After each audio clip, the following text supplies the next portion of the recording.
You disagree. I disagree because he's providing no value to his family. If anything, he's making their lives worse. He's consuming resources in such a way that it's making everyone hate him. Just Zendaya, his family was cool. They were waiting for Pancake. Yeah, okay. Then they all need to stop poisoning themselves.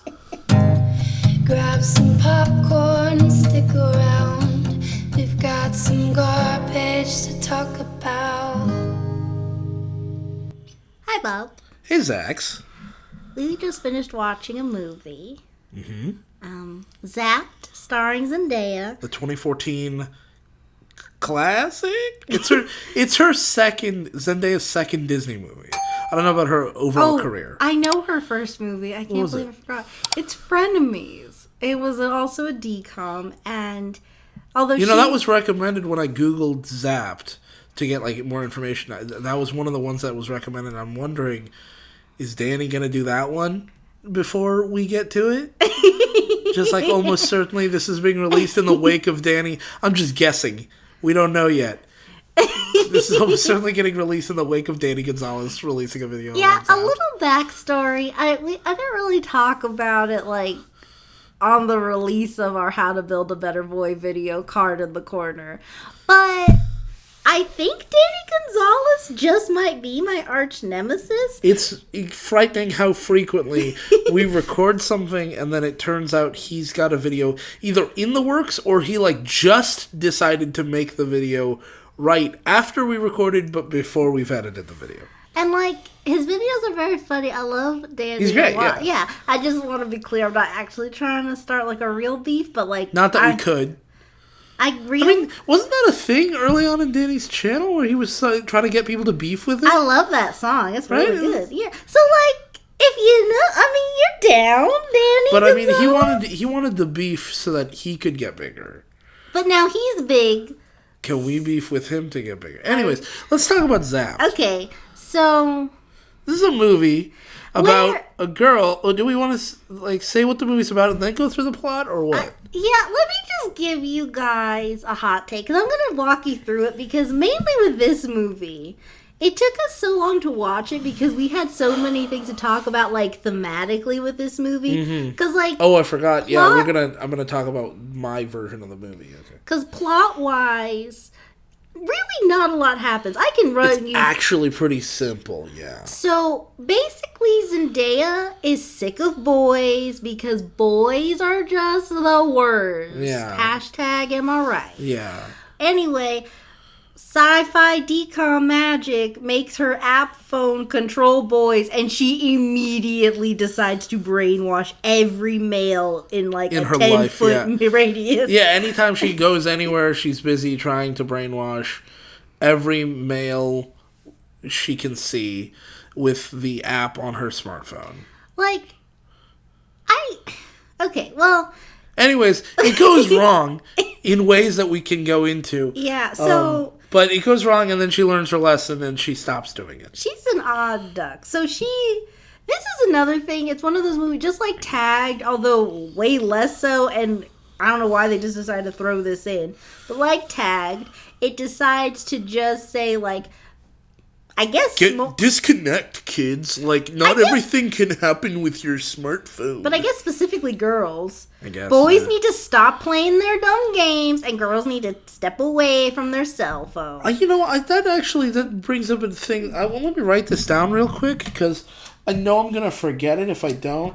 You know what? Just reminded me to talk about how the gamers are related in this movie. Cause I'll just write down the word gamers, because... I know we were going to talk about them, but that just gave me a thought about them. Okay. So... Are we running through the plot now? Yeah, let's run through it. Okay, so at the very beginning, we see a scene. It's at a wedding. Zendaya's mom is getting married. She's going to have one of her maybe 6 lines in the movie at this scene. Oh, yeah, real quick. She's so inactive in this movie. A dead Disney mom has more impact on the plot. Like, genuinely... It's almost like they photoshopped her in post. Yeah, I don't know how they did this, but somehow in the script, even though it's Zendaya with her mom, and her mom's getting remarried. We don't know why she doesn't have a dad. That's fine. She's getting a new father figure who has 3 sons of his own and a dog. And so at the very beginning, she's at the wedding. She's holding a microphone saying, "I'm the best. I'm the maid of honor. I'm also the daughter of the bride." And I'm saying, "Mom, I love you. I can't believe we're about to make big changes in our lives. And I'm about to move in with 5 males. That's the dad, the 3 sons, and the dog." I don't know why you would complain that the dog is male. But either way, the dog immediately demonstrates why she's so concerned, because I don't remember what exactly caused it, but he starts running away, and he pulls a table along because his leash is tied to it, and then all the boys jump up, and they're chasing after the dog, and it's hijinks, hysterical. The chocolate fondue douses Zendaya because they bump into the table, and she says cheers. And I gotta say, I thought chocolate fondue was a lot hotter. Yeah, the rest of this maybe movie, it's not that hot. I think cheese fondue is probably hotter than chocolate fondue, right? Like, I mean, it's staying melted, so... Alexa, how hot is chocolate fondue? I couldn't find an answer, but I'll notify you if I find one. Wow, I'm gonna get a notification in like 4 weeks. Okay, great. So that's helpful. Immediately we see Cut like to them going home, right? Yeah. So next day, this is something so weird. It's almost like the mom just dropped the ball on Zendaya, like, "Hey, I've been dating, and we're getting married, and you're getting 3 brothers and a new dad. And we're moving. You're changing schools. Yeah. Like, we are uprooting your life, and you just found out 3 minutes ago." Because she's very uncomfortable with them, and she has no chemistry with them to start with, or she has chemistry, but it's not good chemistry. It's like the kind of chemistry when you're trying to live your life, and there's a stranger, and you're at the bus stop, and the stranger is living a larger than life existence, and you're just trying to get by. You know, you're like, "Excuse me, please don't bring your business all up in here," and they're just like, "Whoa, oh my god, I'm throwing things all over the place, I'm being crazy." Like, their life is chaos, and she's not accustomed to it yet.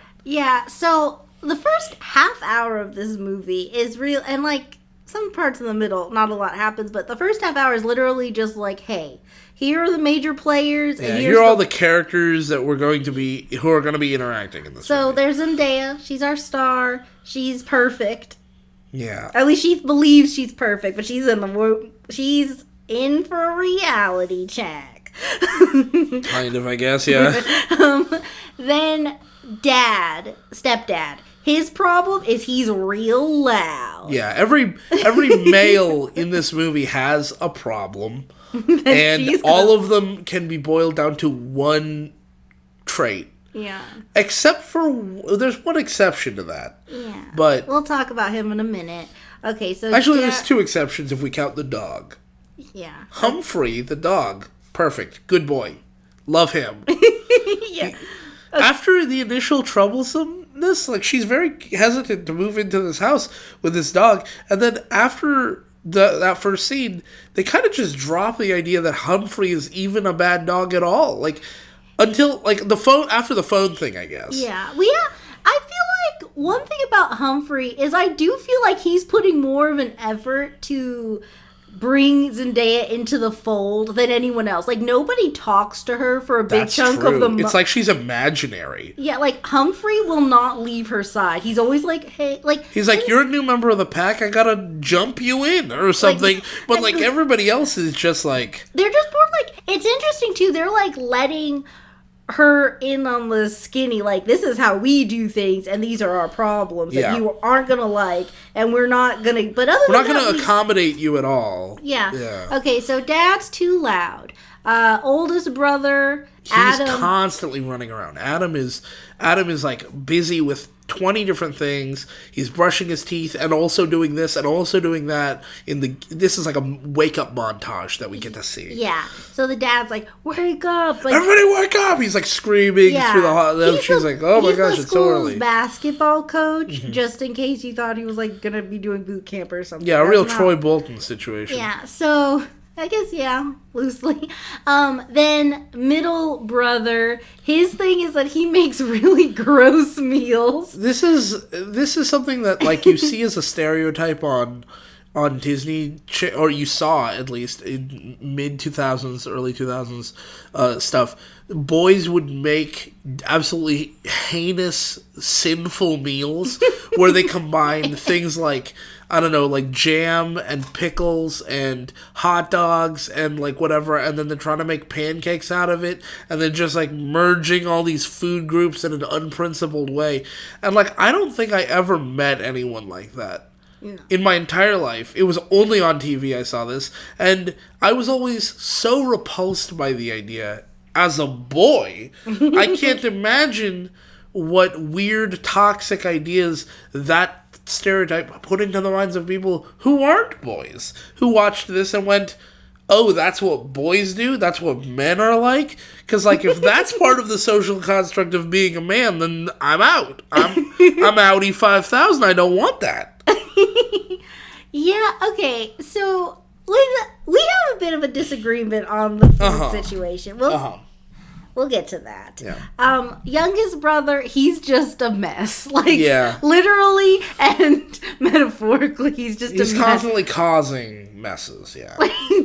So, and then mom, I don't even know what she does for a living. I don't even know why she's interested in being a part of this family. Another sign that they really could have replaced her with a dead mom, and it wouldn't have.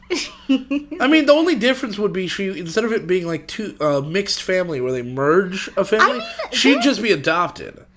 Oh, she could be. Well, I don't know. I mean, a teenage girl being adopted by a family full of boys, there'd be some weird dynamics there. I mean, it could also be like they got married and then mom dropped dead. And that would be wild. Oh, no. Especially if the movie's not about that at all. Doesn't even address it. Like, because she's really, like, that's one thing, too. I do think her dad's dead because at one point during the chaos, this thing knocks over and she's like, Dad gave this to me. Right. And so... And it does imply that he's gone in a way that they both miss. And also that at the very beginning of the movie when they're going at the wedding, I believe she does say, Mom and I have been alone together for a while now. Yeah. And like that kind of implies at the very least that there's a hole in their family structure that they feel. Yeah. You know. And like maybe I guess he could have just walked out or whatever. Maybe it just didn't work out. I don't know. Yeah. But like it doesn't really matter. He never really comes up again. Yeah. And so then we go to her bio dad, I mean. Yeah. So then we go to school and we meet every clique of boys. There are girls who go to this school. Yeah, it's just she happens with to... 3 of them. Yeah. There's like 3 girls she interacts with in the entire school for some reason, but for some reason she's constantly just walking up to boys and asking them questions, interrupting what they're doing, and like then she's surprised that they're either not paying attention to her or like this is her first day at school. I don't know whether this is the first day of school or if it's the first, like, she's entering a new school. I think it's mid-year. It's very confusing. It's not clear at all. But either way, she approaches a group of gamers who are sitting there playing their handheld video games, and she's like, excuse me, can you show me to room 242? She's standing outside. Like, she hasn't even entered the building yet. And she's asking them to show, like, maybe try to find the room. Yeah. Put in a tiny inkling of effort. School, like, I don't know, maybe there are some schools that are just like, they don't want you to find the classes, but in my experience, when like I went it's the labyrinth. When I went if you get stuck in the hall before class, the Minotaur will skewer you with his horns. But like in my experience, there was like arrows, and you could be like, oh, okay, I'm like headed the right way. And then once you're like generally there-ish, you can like ask for help. Also, you know, if you're a new student, in front of every classroom, there's a sign that says the number. Yeah, and in the new school, like, new students, like, usually the office administration will at least give you a map if they don't assign a map. They don't give you a student. They might give you a student to follow around. When I was joining new schools, when I came to public school from private school, I mean, I was in a private school where we had numbers on the door, but, like, otherwise the classrooms were pretty indistinct. And so, like, it might have helped to have, you know, but, I mean, like, if it was, like, room 302 that implied there was a third floor, and I went up there and I just walked around on the third floor until I found, Yeah. But like in public school, in my public school, it was like there was a 100 hallway, a 200 hallway, 300, 400. Yeah. And so like if you were just told the general direction, you could get a sense of it. And also, if I'm headed to science class, usually on the walls there would be either murals painted that were science themed, or maybe something stuck to the wall or written somewhere that says science hallway, and then all the science classes were there. Yeah. All the chem labs. So I could just generally context clues my way there. She's standing outside. She hasn't even entered the building, and she's like, where's 242? Someone show me 242. And this is very clear. Like, even if she had just said,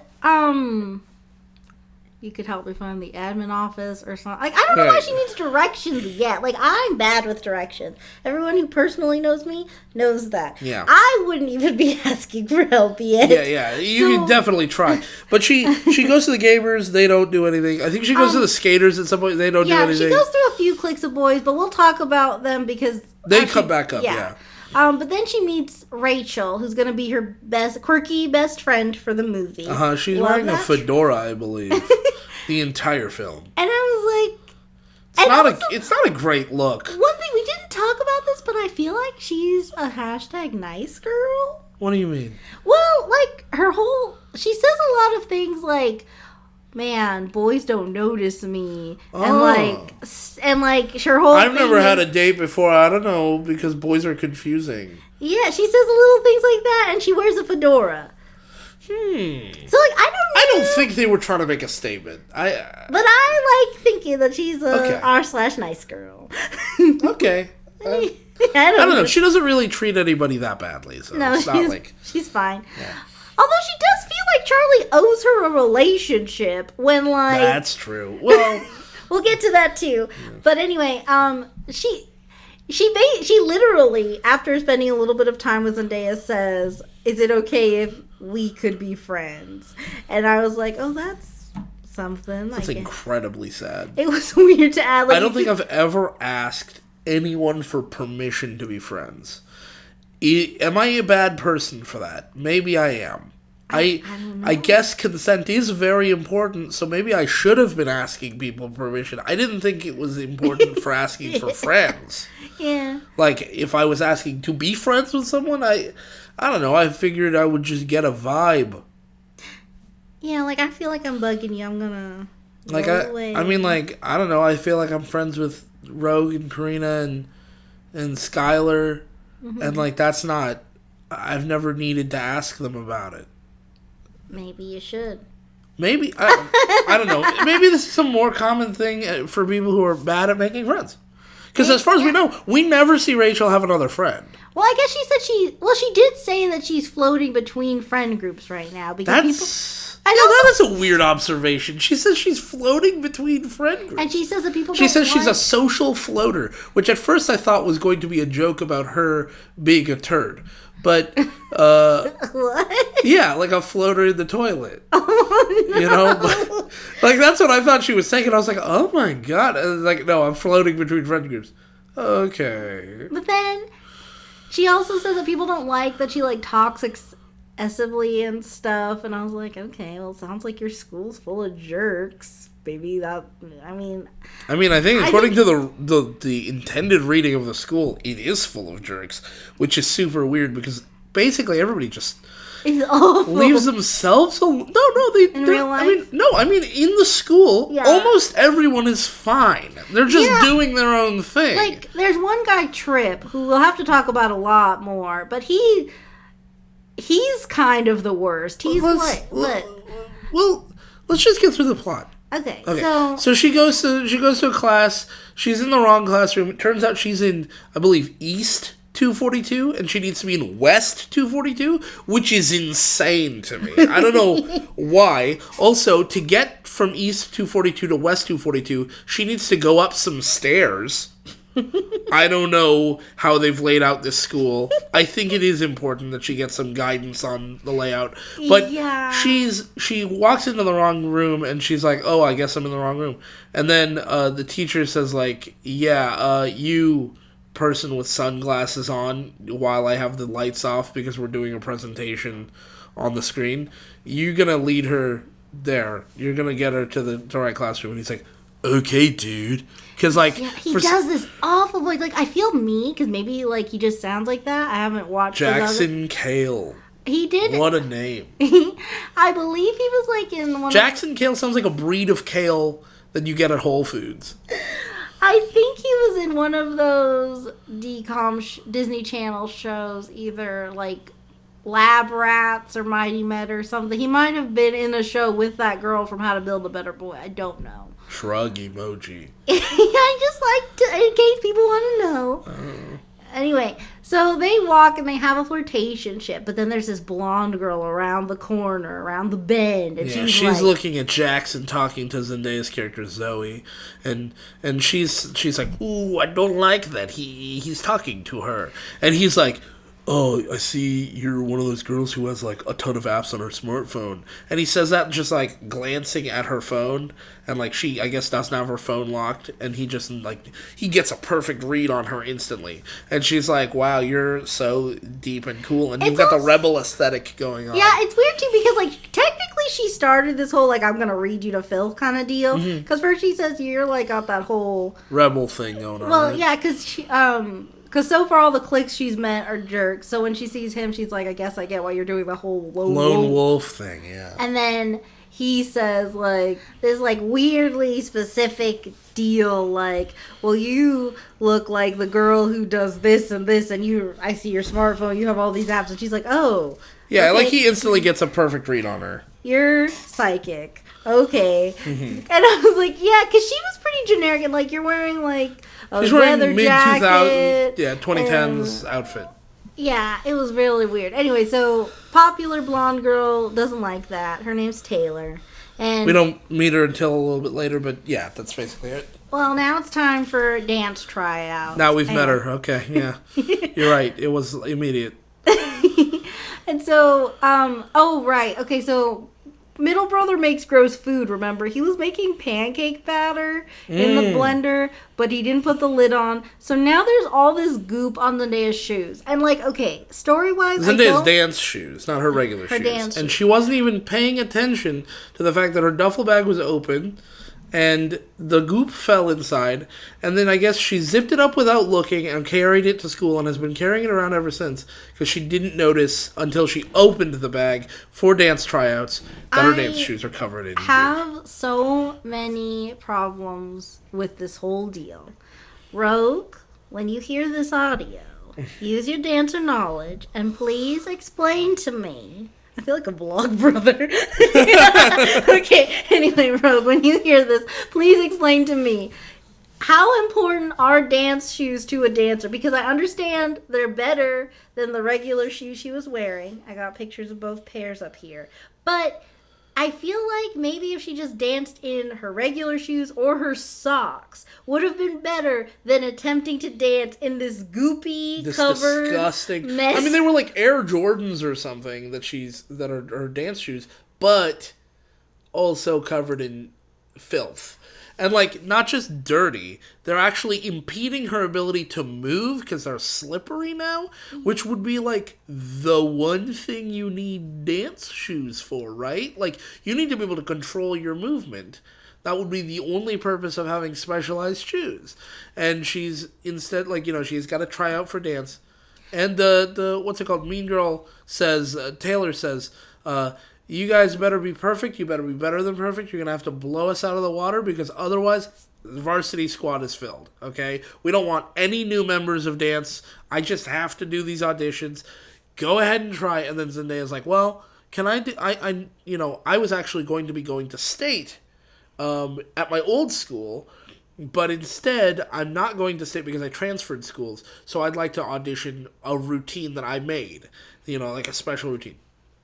And this led to a big, not argument between the two of us, but a discussion. Because, like, how is it that this school is auditioning people for dance, but her other school at this same time is going to state? Yeah, I still. They must be don't- on a different schedule, and so But if so- maybe she moved states when she moved in with the new family, or maybe she moved districts, or maybe she At the moved same schools. time- But I don't. And I guess still, Rogue, back this up because I don't know. It seems to me they'll even state if it's like school-wide, regional, Right. statewide, national, Yeah, or you would whatever. think everybody who's potentially going to compete at state would need to be on, would need to be on the same roughly schedule. the Otherwise, same track. At least have a team together. yeah. Otherwise, you can't do that, right? Like, Yeah. I mean, like, you can't do the fall state championship and the spring state championship unless they just are equally valid. But, I mean, like, they don't specify. Right. I think it's probably just a plot hole because they're auditioning and Taylor says, you have to be perfect because we don't want anybody else. And Zendaya says, can I do the special routine? And she says, no. You can audition with everybody else.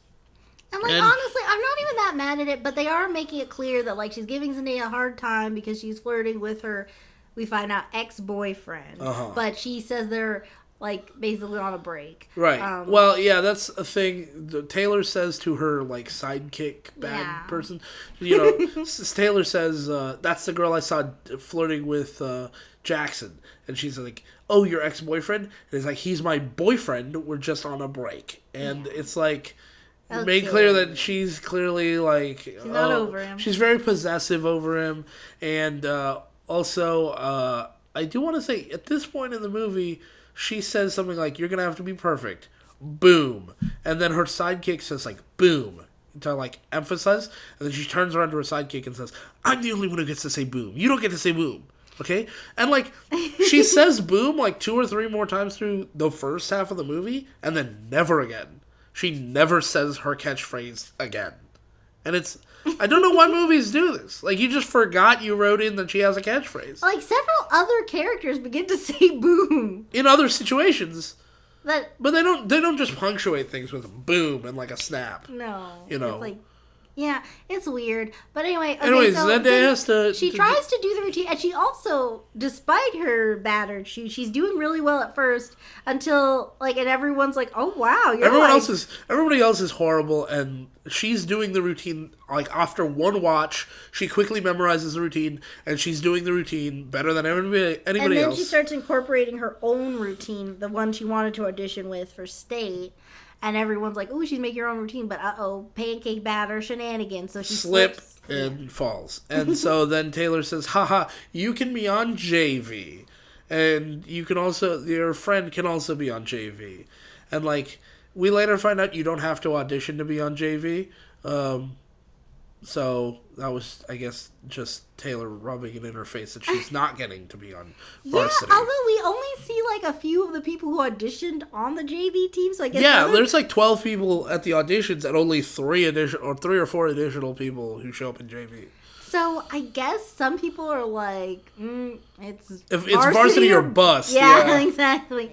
So we get home. Boys are being wild. Messy brother is in the tub, and he says, oh, by the way, I think Humphrey, the dog, good boy, was trying to help you unpack. We go to her room. Which is, by the way, an insane thing for anyone to say. I don't think anyone has ever been under the delusion that a dog can help you unpack. And I said he's the youngest, but, like, he's still old enough He's still old enough to know that a dog is not a person. So she's obviously really messed up about this, and then, like... Yeah, the room is destroyed. And then there's this one thing on the ground, I think we mentioned earlier. It's like a little ceramic castle. Yeah, and it's broken, and she's really, like, sad about that. It looks kind of like a little Disney castle. It does a little bit. And we find out that her dad had given this to her at some point. So it means a lot, and people are, like, kind of sad about it, but not really, which I'm like, honestly... Now, granted, still not okay to brainwash everybody, but right now, as far as family goes, they're kind of garbage right now. A little bit, yeah. They're a little bit, They're just too into their... I mean, I get it. Like, they're the new factor, and the boys have already... Like, this is, like, their routine. But, like, they're not really working to incorporate her, like, at all. It does, like...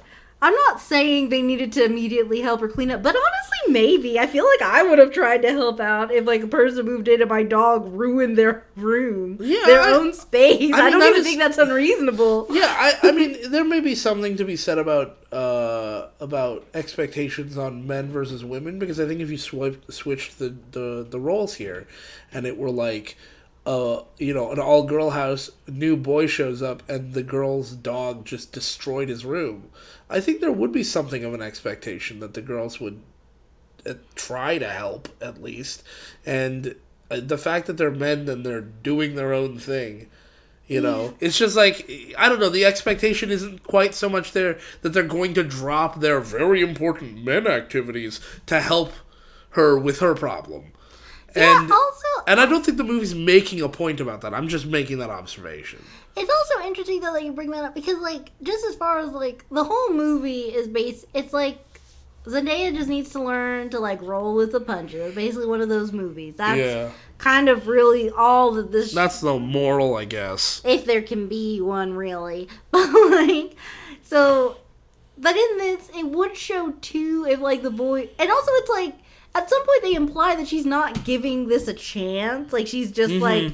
But it would be stronger if, like, when this happened, if all the boys were trying to help, and she's like, just get out of here. Right. Like, she actively rejects them trying to help her. Or, like... It would make a point much stronger that she's not. Or something, you know. Instead, it's like they're not making an effort to incorporate her into the family, and she's not happy about that quite reasonably. And her mom doesn't even care either, so why would Mom they? is basically absent. At this point, but she says to Humphrey, like, you're a pupper, you should listen to my commands. Sit. Doesn't sit. You know, why aren't you listening to me? She decides there must be an app for this. She's addicted to her phone sometimes. Which I don't know. I think there are apps for this kind of thing, in the sense of, like, an exercise app where it's just instructions for you, but it doesn't actually do anything. Not sure. Maybe there are dog training apps. I feel like I've seen apps like this, like, but I don't think they, like, I don't know how much they actually work. I think it might be like those whole, like, weigh yourself apps and stuff like that. You know, like, they're all these weird, like, fake prank apps where it's like an X-ray and, like, look, guys, here's my X-ray. You mean scam apps? I thought we know going in they don't work. I mean, if you look at the reviews going in, a lot of times it's just people like, this doesn't work, which, like... That made me... I mean, isn't there... I think it was either Danny or Drew who did a video called, like, how did you think this would work? And that was all about that, right? Okay, that does sound like... And so, like, there are some apps that charge money for that. Not on the Apple Store, right? Like, on the Apple Store, Apple strictly controls everything that shows up on the Apple Store. On the Google Play Store, basically anything can get up there. Yeah. Okay. Well, whatever. She gets this bit of a Wild West out there. This is something else we disagree on, because Bob knows a lot more about dogs than I do. I'm just going by what I saw on screen. I call it like I see it. Here's my interpretation, then he can yell and fuss. Okay. Wow. You're gonna. Yeah, I will. Okay. So, okay, so she has the app. She says sit, and he sits. And then she gives him a few other orders and he listens. And then immediately I feel like he's like, I don't like what you're doing to me, Zendaya. And he takes the phone and he runs away with it to get rid of it. Because he's like, I don't like that thing. I want it out of my life. And then... Yeah, it's a phone app where she presses a button. She gives a command, presses a button. It plays a sound. And then the dog does it. So it's implied to be some sort of dog whistle or like a high-pitched noise. And... the disagreement I had was, one, primarily, dog whistles don't irritate dogs. Which I did think they did, because I think that's... In movies and TV shows, a lot of times they do kind of portray it that way. But, like, dog whistles, at least used correctly, shouldn't irritate the dog. It should just get the dog's attention. And be a sound that isn't annoying to us. The only reason you would use a dog whistle versus a regular whistle is that whistles are very shrill and annoying to humans, but dog whistles we can't hear. Dogs can hear them. And so, it's just supposed to be an indicator to the dog that you're trying to indicate something to them. And you say, you give them a command and you blow the whistle when they do the command, and then they begin to associate the sound, the word, and the action, right? Just like training a dog in any other situation. So that's, I guess, what the phone is doing. The reason I don't think the dog is taking the phone away from her is because, one, those dog whistles aren't supposed to cause agony to the dog, right? Like, no dog owner would use a dog whistle if it tormented the dog into doing things.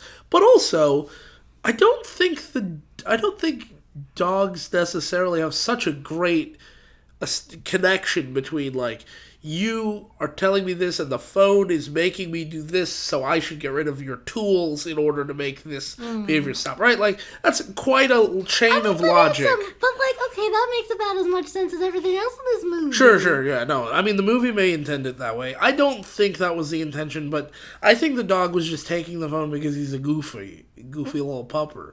He picks the phone up in his mouth, and he runs away, and she goes, "No, give that back, I need that." And he drops it, I believe, into the tub? Yeah, tub with messy boy. Tub with the messy boy who's, like, they're splashing around or whatever, and the boy, the phone sinks in, and she goes, "Oh, no, my phone is ruined."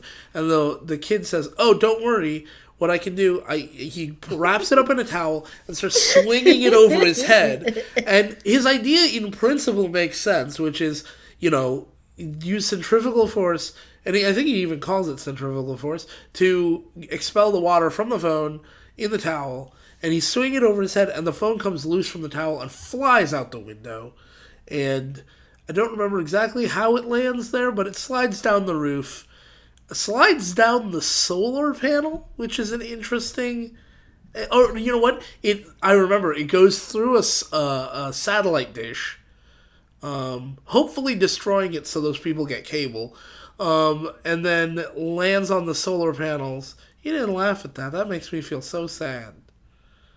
I thought that was a pretty good joke. That made me sad. Anyways, the phone goes into the satellite. The look on your face, too, I was like I had said nothing. Like, we were silent. The phone goes into the satellite dish. It swings around. Don't give me your pity laughs now. I haven't even started the joke. And then it flies off the satellite dish, hopefully destroying it so that they can get cable. That delivery, and then it slides down some solar panels, and you see sparks flying, and then it lands right in a bunch of dog food, and you see the phone get like a little effect, like like a little electricity effect. And the whole time it's been swinging on the dish too. It's been making all these sparks and Which magical. I think we talked about it. That would just like fry the chips, right? That it's getting electrocuted in some way. I don't know why it's getting electrocuted from the satellite dish or from the solar panels. But the fact that it's like electrocuting or whatever and landing in dog food, I would imagine would just corrupt the hardware, not the app. I get that that's not what this movie is about. But wouldn't you, because like basically she learns about this the next morning because her mom puts the phone in rice and it works. It's all perfect again. Quote unquote perfect. It seems a little different now. Oh my god. Okay. So I gotta make my jokes really well telegraphed for you, because you won't laugh at them otherwise. This marriage is falling apart. No, we're fine. We're happy. Just a whimpering. We're fine. We're happy. I told you you don't have to worry about us, Marie. Okay. Anyway, so it basically starts working the next morning, and she figures it out by the time she's done with school what's going on. Yeah. But it's interesting to me that she doesn't like check any other apps on her phone. Oh yeah. Like, okay, so this one brainwashes people. Oh wow! What? Yeah, I wonder what maybe Facebook rewrites reality now. I don't know. Right? Like, who knows what else happens? Status update card in the corner, but Oh yeah, I guess that wasn't even what I intended. Yeah. Okay. But okay, yeah, so she tries to use the here's dog. Where we need to take a break from Oh? Here's where we hold on. Okay. Here's where we need to take a break from talking about the plot, because maybe if you can leave in the comments your take on this, because we spent a lot of time just trying to figure out the rules of this brainwashing Oh my app. gosh, yeah. And it starts... This initial scene where they try to demonstrate, you know how movies, when they introduce a new concept, they want to demonstrate how the concept works. Especially dcoms, you'll see it'll happen in some kind of wacky sort of way for humor. But, like, the thing is, the movie then spends the rest of the movie disobeying the rules they just established. Yeah, so it's like, it's one thing if there was, see, this is where I feel like this could have been a good opportunity for a montage. Because later, once she finds out at school what's working, and she also discovers a little bit after this initial demo scene for the gameplay tutorial. After that, she sort of starts figuring out that something weird is going on later. So we could have just had like a montage of her figuring out what works and what doesn't work or whatever later, and then we wouldn't have to worry about this stuff that the mailman. Yeah. So basically, what happens is she wants to use the app on the dog, right? Because she doesn't yet know that it controls human men and not dogs anymore. So she says sit. The presses the button. Dog doesn't sit down. I thought this was weird. The dirty kid, runs outside, and I thought, oh, okay, so we're going to see, like, he leaves the door wide open, and I thought we were going to see him being affected by the app, and instead, he runs off screen, we don't see him for a bit, and instead, through the open door, she's trying different commands, sit, roll over, whatever, on the dog, and none of it's working, and she's very confused about this. Through the open door, we see the mailman approaching, and he's the one who's undergoing these things. Now, the things we see him do a sit, we see him do a full flip, a full body flip from a seated position. Clearly, they got some kind of, I don't know, like, acrobat or parkour weird. artist or whatever. One thing that's also weird, like, Zendaya, like, I don't know how dogs work that well, but like, do you know what this dog, like, dogs learn tricks. Yeah, like, rollover is not intrinsic to the dog's DNA. Like, you have to teach the dog rollover. Like, anyways, the real quick, the mailman does not seem to, he's aware that his body is doing this, but he is very confused, and he doesn't know why he's doing it or how. And more importantly, I don't think it's never indicated that he even hears or realizes that he's hearing instructions. So the fact that he's not the target of her command, and he's not even aware he's being controlled, makes the rest of the movie very strange when she starts giving commands to groups of guys and singular guys without clarifying. And it's almost like casting a spell, and she's trying to designate a target. We tried to figure out how the rules work, given the mailman scene and the other scene, and what we think is going on is she's basically casting the spell, this command spell, on a target, and then if the target is invalid, aka a dog, a girl, etc., then I guess the spell or the command automatically retargets the nearest viable target. Yeah. Because when she's giving the command to the dog, it does not work on the dog. No, well, not necessarily the nearest, because there's men in the house. We don't see whether maybe they all did the command. Yeah, we don't know necessarily, because like when later she's gonna do like a mass school-wide spell. Where I mean, well, let's be real. This is all magic. Like, this is not technology anymore. This is magic. Like, it's supposed to be cyber, but anyway, she casts like a school-wide spell, and all these boys, even boys back at the parking lot, stop. Right. So maybe she doesn't scream it or anything. If she screamed it, I would get it. But like, she says it at a normal volume, and everyone within like 40 feet of her is affected. And now, like, really think about your phone's speaker, your phone on speaker. Yeah, I mean, I can't even hear my phone speaker if I'm like across the room. Maybe I'm just old and deaf. So anyway, okay, so next weird happening before she realizes the whatever's going on, her middle brother, gross food boy, comes up and offers her gross food. I'll show a picture there. It's nasty. Yeah, And it's pretty gross. I think he calls it jelly. that's later. Is it? Okay. Yeah, I don't know what this meal is, but it's nasty. And so, she says, "Put that down," and he goes. They all make this like weird like robot sound. Yeah, like there's like a little musical cue, and they like straighten up their shoulders, and like their face looks surprised, and then they do the action. One thing that's really cute, if I can get a screenshot, you'll see it up here. But this kid, for this scene, he keeps like almost giggling, and I think it's so cute because it is very silly what he has. Yeah, the to camera's do. going out of focus to focus back on Zendaya, and you can see this kid is like, like I don't know what he thinks is so funny. But... I think it because then she's like, "Put it down, pick it up." Yeah, so she basically experiments a little bit with how the thing And functions. Then she goes to school and she's talking to Rachel and she's like, "Have you noticed anything weird about boys?" And then we pan to like the boys on the JV dance team being weird, I guess. And Oh my gosh. they were doing it then. Yeah. Now that I think about we just alluded to, we will talk about it late. That is something that is slightly problematic. Yeah, this movie kind of steps in it a little bit. Yeah, in a few ways, but in one way for sure. Yeah. Okay, so then this guy Trip, who we met early, he was one of the boys. He's on the basketball team with her brother Adam. He's kind of honestly just the worst. He literally fart bombs people, which I'm like, I don't know any human that genuinely does that. Yeah, I mean, I don't know anybody who Well, can I say real quick, he does something that I think is more mystical than the phone thing. He fart bombs someone, and then he has a round 2 ready to go. And my question is, how does he separate his farts like that? That is a level of butt dexterity that I wish I had. It's truly I mean, if I had that level of butt dexterity, I would fart bomb people too.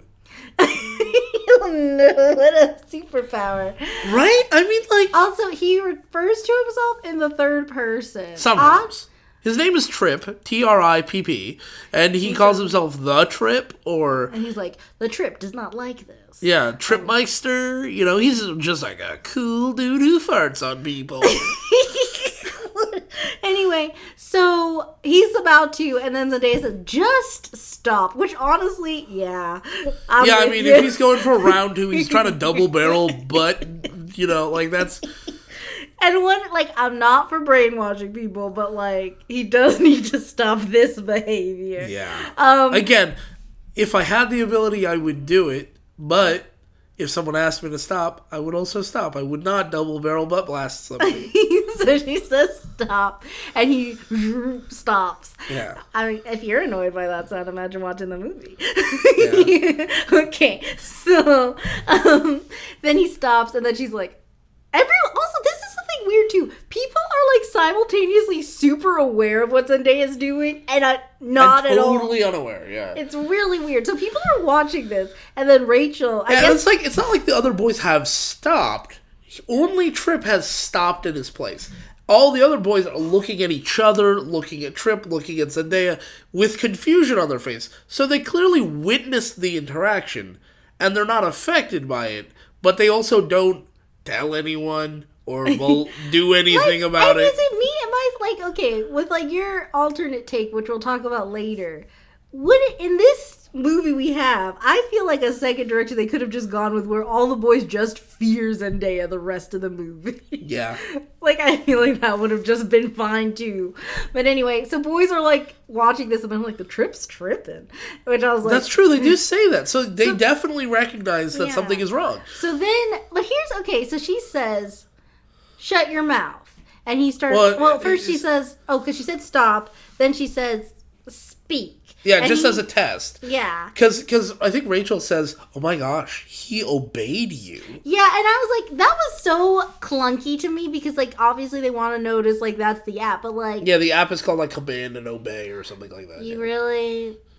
They're really trying to force us to understand how the mechanics are. That he is obeying the commands. Also, app's called like Listen and Obey. So Something even like that. so, even if she had just said, "Oh my god, he just like listened to what you told him to do," which Or sounds, even just like, wait, did he just do what? You know, something like that would have been enough. You have an app. You know you have an app that makes dogs do things, but now it doesn't work on the dog, and now this guy and your brother earlier. Like, I don't Yeah. think it'd be that hard to, like, at least, even if you don't immediately think, like, oh yeah, my phone's definitely controlled. I mean, they voice. do piece it together. It's just that they piece it together a little bit late. But they make it seem like if she hadn't said, oh my gosh, she just obeyed you. Because once she says that, then she goes, and then it's Well, I mean, her like, phone. if the characters on screen, who are generally dumber than the audience, can get it, I feel like the audience can get it. Like, right? Like, that's the whole point of irony. So, like, that kind of irony. I can't remember. I'll be honest, I don't remember if that's situational or dramatic irony. I think it's dramatic irony. Yeah. I think situational is like a fireman on fire. Alexa, what's dramatic irony? Here's what I found on reference.com. Romantic irony is a literary device in which the narrator of a story initially acts as though it is based in reality but ultimately divulges that he is fabricating the story as he goes along, according to Wright State University. Byron uses romantic irony in his Don That's Juan. romantic irony. Okay, well, that didn't answer my question at all. Okay, we're gonna just move along. I don't know. She tells Trip to speak. Trip speaks. Then she tells him to shut his mouth. He shuts his mouth and continues to try to speak. But he, With an alarmed look on his face, which is horrifying. Yeah. I mean, that's basically Neo from The Matrix, where his mouth gets erased. Yeah. And then he's going, and then she tells him, go to the bathroom. So I think she says something. Then she tells him to go to the bathroom, and Which- he makes a face, and then it basically implied he pees himself. But if she didn't want that to happen, and she wanted him to leave her and go somewhere else, why did she specify the bathroom? Because she says, go to the bathroom, and then he basically pisses himself, and then she stands there looking at Rachel like, oh my god, that's not what I meant. I meant, or what did she say? She says, not out here. And that causes him to, like, suck the pee back in? It seems to be the implication because, like, she goes, go to the bathroom, phone makes a noise, bring. He makes a face. We see the musical cue of him obeying a command. And then it implies that he pees, and I think other people basically hear him pee and go like, ugh! And then she says, no, not here. Phone command noise, bring. He does the face again, and then then we see him straighten up in a really weird way, and then run away, as though he's holding something in, which does seem to imply that the app has the magical ability to control pee. And now I wonder... It does not control dogs. It does not control it controls human men. It does not control human women. Does it control human pee as well? Does it control women's pee? That's a weird... Do I have a phone app that allows me to command armies of pee? She's just water bending. Oh, God. Oh, no. I'm sorry for putting that out to the universe. Okay. Katara, you have learned blood bending. Now it's time for you to learn urine bending. The Fire Nation stands no chance. They'll piss themselves in fear. Literally. We get a picture of Katara waterbender, we just change it to yellow. Oh, God, no. If you want me to do that, I'll do it. Yes. Okay, yeah, there we go. That's right there. Yeah, there you go. We're so clever. You know what? I bet it already exists. Oh, yeah, You know what? Like, it probably already is on the internet. Yeah. I probably didn't even have to make it. But we did anyway, because we're just that dedicated. I did because I didn't want to steal someone else's art. Art theft is real. No, for real. Card in the corner? Not yet. Oh, yeah. Well, hopefully we'll remember to put a card in the corner. Okay, so anyway, then, okay, so then her and her friend, now, They have a meetup. I'm gonna speed through this. They have a meetup with the popular girl and friend in bathroom, and they learn that the app does not control girls. Okay, so they're like, oh my gosh, you have an app that controls the boys, and what do you think the first thing they do is abuse their power? Like, they literally, it shows them go outside, they nod to each other, and they go up to each clique of boys and and change the very core of their being. And it's weird. Let me say real quick. There's 4 main cliques that they affect: the gamers, the skaters, the jock dudes who like work out, and then just the dirty kids. Which, first of all, there were dirty kids in my high school. They did not hang out together. It's not like we were like, oh man, I love not having good hygiene. Like, that was the thing. Most people who had bad hygiene did not realize they had bad hygiene. Right? But, like, these kids are so gross that later Rachel calls them the ogres, which is an incredibly mean thing to say about people who have bad hygiene. But the things she does to these groups, she accomplishes them in this order: skaters, gamers, buff guys, ogres, right?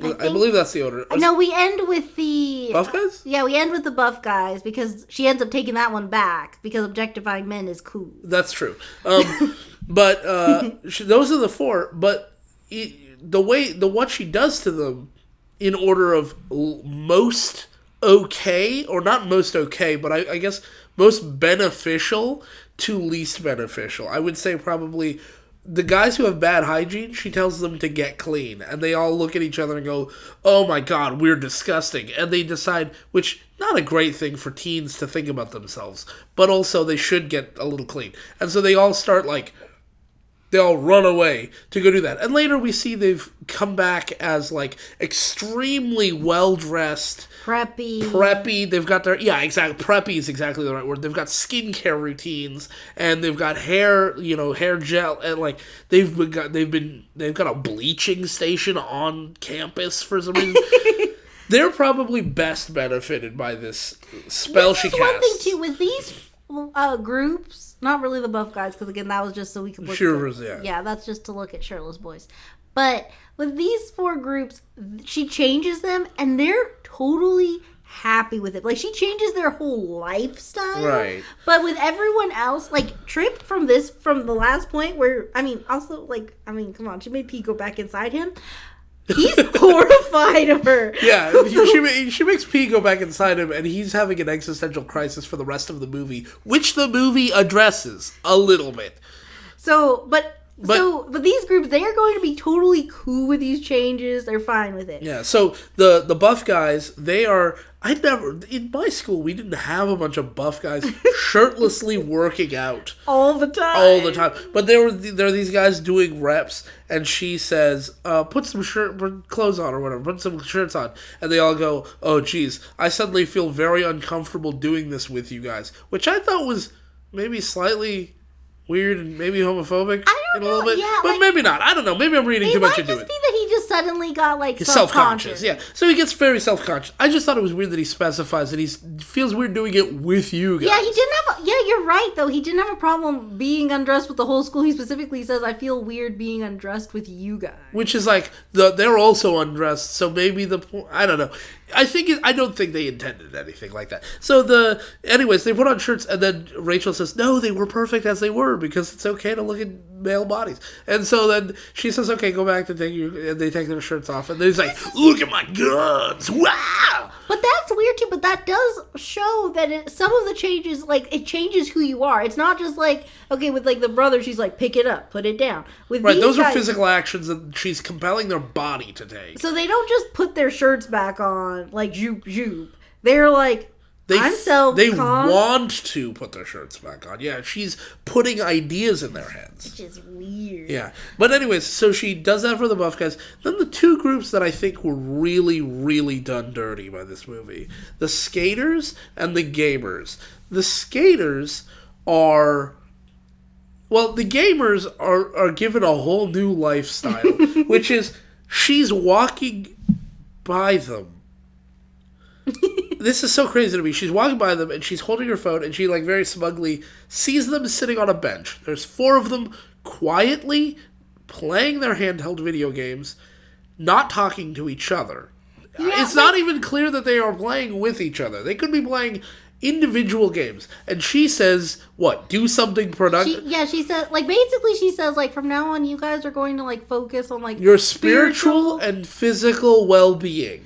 Which is, like, that's incredibly vague. It's also just, like, I feel like it's so rude because, like, the gamers were just doing their own thing. They weren't in her way. They weren't bothering anyone. And, like, it's not, so if it was, like, I'm not saying that gamers are like this, but if it was like the TV show, like, obnoxious portrayal of gamers where they're just like all like down 47, kill them here, and like actively like holding their hand games, like bumping into people. Yeah, like if they were shouting at each other, like, all right, move up the lane, like, then that might be annoying, and you might be like, hey, quiet down a little bit. Or if they were taking up the bench in such a way that other people couldn't use it, that would be maybe a motive. But instead she goes out of her way to get rid of these guys' hobby. They all put their game consoles down on the bench and walk away, which of course is a perfect opportunity for someone to just pawn them off. But then they all start doing yoga.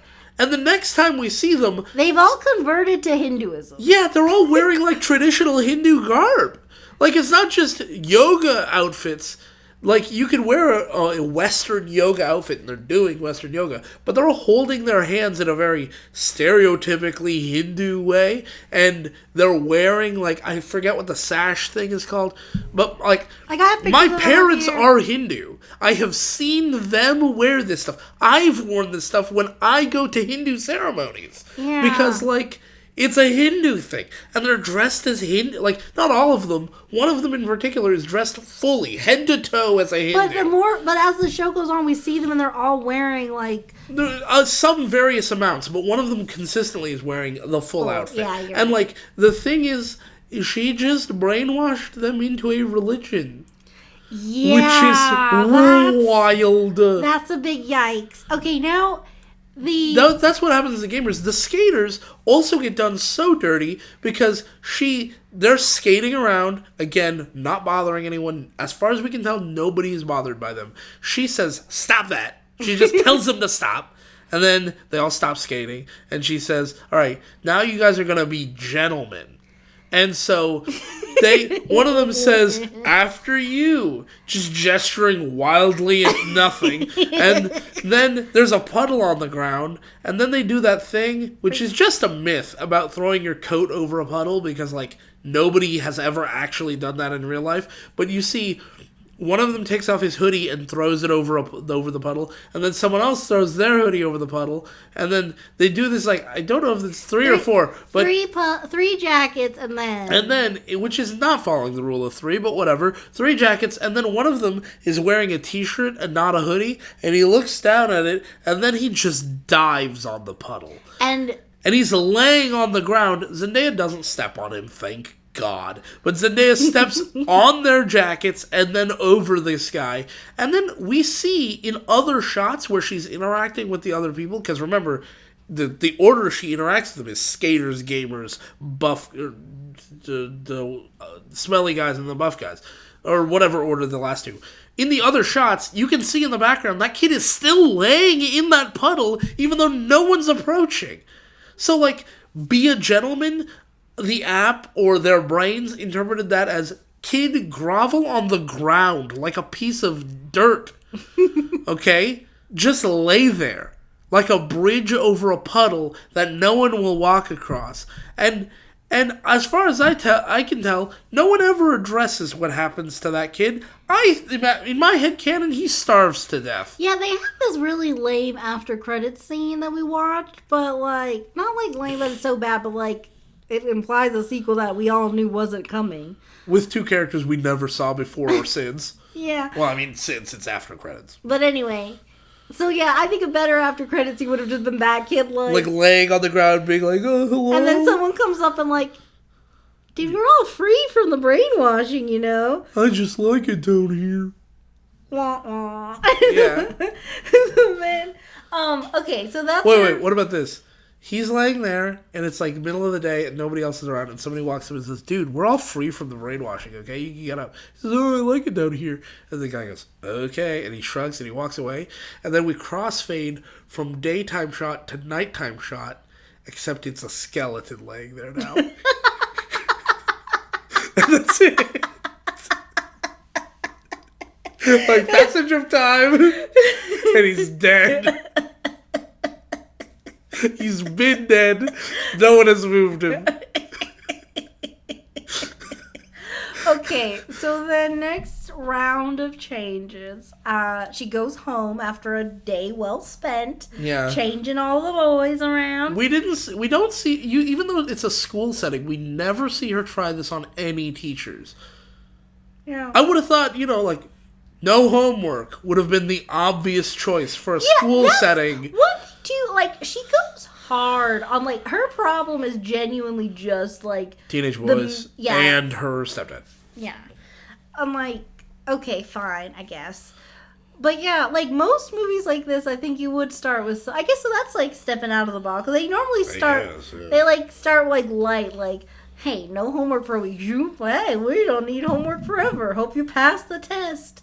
Bye, kids. No test. Yeah. Oh, yeah, y'all get A's. Yeah, some BS like that. I don't know. Anyway, so then going back to home. And so oldest brother Adam, he zooping all over the place. He was doing burpees, and he's like, hey, I need the notes for this. And like, wait, that's my playbook from this thing. I was looking for that because blah, blah, blah, blah, blah. Stay focused. And suddenly, whoosh, and then instead of doing any one of the tasks that he was splitting his attention between, he drops everything.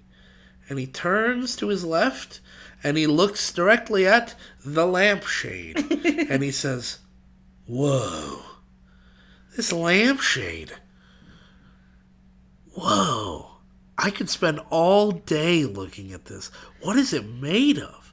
Silk? Linen? And like...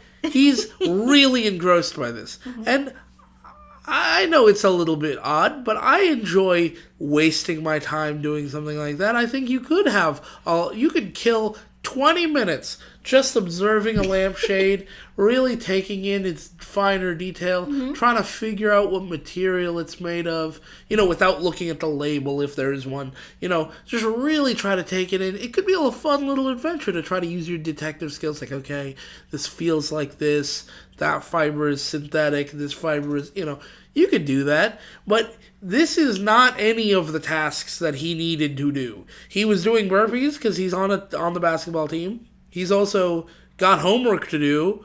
He was asking notes about. Nope, not doing that anymore. He's not doing anything anymore. He is basically non-functional as a human now. Before he was off the wall. And I need to look at this zoom in on Zendaya's smug smile. She's pleased. And I was like, I don't think they should have started with this guy. I think this should have happened because eventually these commands are gonna go haywire. I think you should have ended with him and made I'll fix that one later. Yeah, you can make a joke. By the way, I just want to say real quick before she's begun fixing the boys, that entire section of the movie where she's just interacting with boys and being surprised by them, basically every Zendaya joke that's written in is the face we see on screen with her hands up, just going, yikers, I'm looking around I don't know what to do. It's basically that awkward humor that was so prevalent in the early and mid 2000s. That's something else too. We were talking about just how mid to late 2000s. Zendaya is so talented. Yeah, she's insanely talented. If this was the only movie I saw her in, I would have written her off. But I will say I do think she brings something with what she's given. She's doing her best with what she's given, and her best is a believable performance for a Disney Channel movie. Yeah. But we have seen her in things since playing other characters, and when she's not playing this bubbly character or this typical Disney girl character, which I don't know, I feel bad saying that, but I feel like that's a pretty standard archetype for Disney movies. It's just weird, because, like, I don't know if it's changed, like, let me know, but I feel like Disney, like, their cartoons, like Gravity Falls, I just finished, Owl House, oh my gosh, Owl like, House is great, yeah. like, you know, even, like, Tangled, the animation, like, I feel like with animation, they really, like, let people, like, do, like, act. Explore different characters and Yeah, try and, like, really different go crazy. things. But I feel like with, like, all these, like... It's like straight to TV movies. The TV movies tend to have very formulaic characters. And, like, it's weird. We were having this discussion. It's so weird that, like, so many incredibly talented actors get picked up by Disney when they're young. And, like, those... At least... I can't speak for modern stuff because, like, I don't know. But, like, you know, Zac Efron... did I say his name weird? No, Zac Efron. Okay, it sounded weird to me. Zendaya, Vanessa Hudgens, she's pretty good. Ashley Tisdale. We just watched High School Musical relatively recently, and like I don't know that much Disney Channel stuff, but like these are all people who have done other work that has been just incredible. Yeah, I mean, like Naomi Scott was in Lemonade Mouth, and she was in the new Aladdin movie, and she's like really talented. Yeah, really, and like not just like with singing and dancing. We mean like genuinely just like phenomenal actors when they're not asked to sing and dance. Like Euphoria is an incredible HBO show. Yeah, and Zendaya is so good in it. Yeah. Well, I don't know. Some people don't like Euphoria for a variety of reasons, but her acting has never been a point of contention for anybody in the show. Yeah. Right? Like, some people think it's more style than substance, but that's beside the point. You know, Zendaya's acting in that show, totally different character. Very, very different performance, but so much more compelling to watch. Yeah. So so, like, that little, like... Tangent aside. Yeah, Gush Fest alert. Late. Yeah, why would you alert them after the fact? Anyway, so back to this. So she just brain damaged older brother. Great. Right, yeah, he can't function now. Now, little middle brother, he comes in. I made some tacos with pickles and jam. Stop making gross food. Yeah. And then he says... What is this vile substance? To the kitchen. Yeah, his line is like if... Honestly, it reminds me of like if you wrote the line and you were trying to be silly. You know, and you're like, I'm just being a little goofster. Honestly, I feel like that's the thing that I identify with this kid so much. I feel like... Because you're a little stinker. And he's a little stinker and you're a little stinker. We're both in on the goof. And he's just like... to the kitchen, and I'm like, yeah, that's how I'd say that line too. Why'd they make you say that, kid? This is so weird. Anyways, so then there's... Oh, this is one thing that we disagree, because I'm like, I think it's rude that she said stop making gross food, because, like, he was proud of that food. And I think, like, he was being creative and stuff, and I think maybe when he's older, he'll be like, oh my gosh, I can't believe all the food I used to make. Now I make really good food. Right. But, like...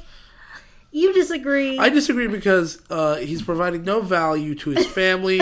If anything, he's making their lives worse. He's consuming resources in such a way that it's making everyone hate him.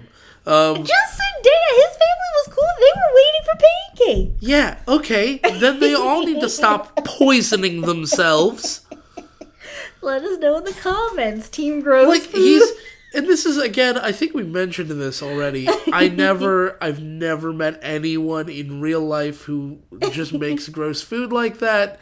It's only a thing in TV shows. Yeah. And it's just because it is creative, quote unquote. I mean, anything is creative if you don't give a crap what you're doing. All right. And like his accommodation of her command is that he then goes and makes good food. The only thing that changed between before and after the command is, before the command, he just threw ingredients together in an unprincipled way. After the command, he started Googling recipes and then throwing them together in a principled way. And like, if you want to start inventing food later, once you understand the principles of food and what goes with what, Like, I'm not saying you have to be a full, a culinary master or anything. You don't have to be Jake Kenji Lopez Alt, but you should at least have some understanding of what people want to eat instead of just. I mean, I think he would be a better assassin than chef. Okay. The way he was making food before. Then Messy Kid, I don't know what he did. He tried to flush a slushie down the toilet, but he just whipped around. So it went everywhere, and so she says, "Be clean," and so he starts cleaning things compulsively. Yeah, which I'm like, honestly, the things that happen. When you say it's compulsive cleaning, that actually makes me think that's actually a little bit. Like I was about to say, like, the thing she does. Okay, so like one brother was hyper focusing on multitasking to the extreme. Yeah. Now he can't Now he can't do anything because he's focusing so much on tiny things that don't matter. Like, I don't know. Like, I'm not trying to just like throw buzzwords around, but that's like, first of all, super scary and like problematic. What a buzzword. Yeah. I don't know. I don't know how problematic it is. I think it's just weird. At one point, it's weird that she's what should have happened is she should have made this command. He starts looking at a lampshade, and instead of looking smug, she should have said, "That was yikes. That was a mistake. Let me try that again. Focus on one thing at a time, but get your stuff done. Prioritize a little bit better." Because we talked about or maybe just speak to me in a more easy to follow way. They're inconsistent with the rules in this, because we talked about it, she just said, like, do one thing at a time, which I think is what she meant. Right. But with, like, hijinks, maybe he'd, like, die because he wouldn't breathe. Yeah, right. Who knows what would happen. So, I don't know. But, like, his heart stops beating or something. But, like, I really think, like, going back to, like, what I said before, she had just been like, well, that was a yikes. I'll fix that later. It's fine. And she just, because right now they could have played that for a joke. Yeah, she's being selfish, but like whatever. But the fact that she thinks that this is a positive change in his life is very strange. Very disturbing. It's so weird. Then the father comes in and he's like, "Who's ready for some?" And she's like, "Be quiet." And then I actually think this is kind of funny the way he plays this, because now he's quiet and he's trying to shout the word football, and instead it's coming out football. And then he, like, looks confused, and he's like, football. And, like...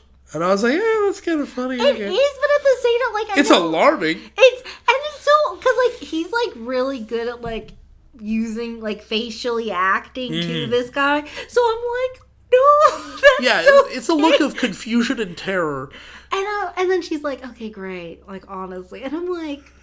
You're mean. Yeah. You're just bad. Like, he was excited to watch the football game with his children. You could have joined.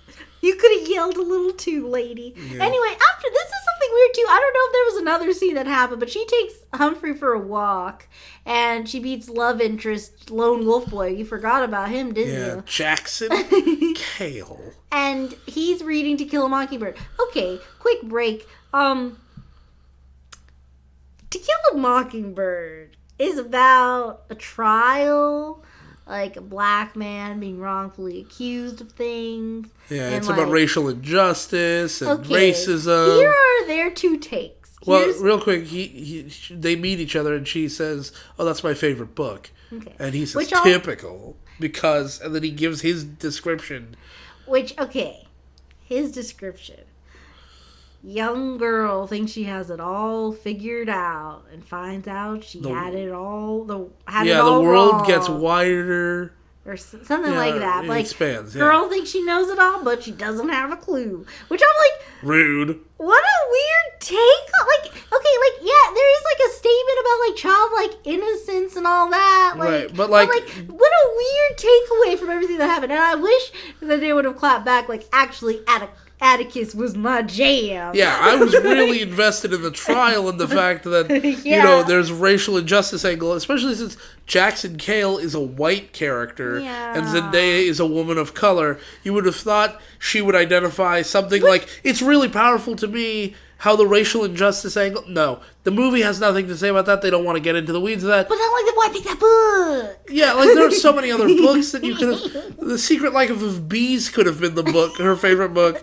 So they could have picked any book. Yeah. Right? And they picked To Kill a Mockingbird. Rarely is anyone's favorite book one that where they were forced to read in school, right? Yeah. For a while, my favorite book was Catch-22, and that was the exception, right? Most of the time, they don't give you funny books to read for school. They usually give you really boring books, and even books that aren't boring seem boring when a school makes you read them. Yeah. You know, The Scarlet Letter, when I first read it, was so boring. Yeah. And the second time I read it, when I was just able to read it on my free time, I was like, damn, I missed so much. Yeah. No, I did not give this book a chance. That's definitely my, like, experience with all those books. But anyway, so then she says, actually, my interpretation is that one girl keeps her humanity and perspective while the whole world goes crazy.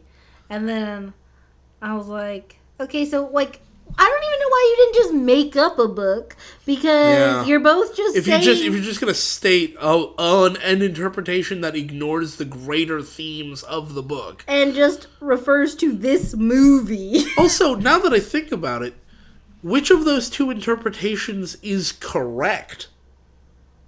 I think his interpretation, relative to this movie, Yeah. the world is bigger than she thought. Instead of her retaining her humanity while the world goes crazy, she causes the world to go crazy, and she reforms by the end of the movie. So, like, Not To Kill a Mockingbird. Yeah, in Zapped. So in Zapped, like, because obviously these two interpretations are supposed to be the before and after of her mindset, and it's supposed to be saying something about the movie she's in. But, like, Zapped, for some reason they're saying, no, black girl, you don't know. This white guy's gonna tell you what the real meaning of your life is. I don't think that's what they meant. It's not what they meant, but it is the end result of what happened. Yeah, I mean, well, If it was a conversation between her and a teacher, it would be one thing, right? If it was between her and a teacher, then it would be, you know, she's learning something from a parental figure or an authority figure who teaches her something. But instead, it is that would give the mom something to do. But, like, instead, it is this other boy in school, a white male, who's here to tell her, no, let me tell you something. Okay. You got it all wrong, little lady. So, now she's been making these changes. We're gonna just... She hasn't done anything to Jackson. She has never used the app on Jackson because he's a rebel without a cause, and that's just perfect for her. Yeah, he's dreamy, so he can just stay how he is. Even though he's always calling her smartphone and he talks in this obnoxious Like, voice. okay, here's one thing that, like, the movie spans over, like, maybe a week, and he only ever calls her smartphone, so, like, They actually it's interesting. She says, like, my name is Zoe, and he says, my name's Jackson. See you later, smartphone. And it's like, you just heard her name. She would like to be referred to by her name. And it's like, okay, like, you got a cute nickname, like, you know, But it's not that cute. And also... It's also me because he calls her smartphone because he's like, you don't get off your phone. Also, it's really on the nose, considering the movie's point. I mean, she is attached to her phone, and he's constantly calling her smartphone. Like, the only way that could be more on the nose is if, at the end of the movie, when she gets rid of her phone, he calls her Zoe. Or he calls her brainwash. Oh, wow. Yeah, I guess. Yeah, that would be more on the nose. Anyway, so she doesn't use her powers on him. Dance. Okay, here's where something goes on. So she's on the JV dance team, and we're gonna forget about brainwashing for a bit because we need to talk about cultural appropriation. Amazingly, they managed to fit that into this movie. They shoehorned it in, honestly. Like, they really went out of their way. And here's the thing. Okay, so... They could have crumped. Yeah, they could have crumbed.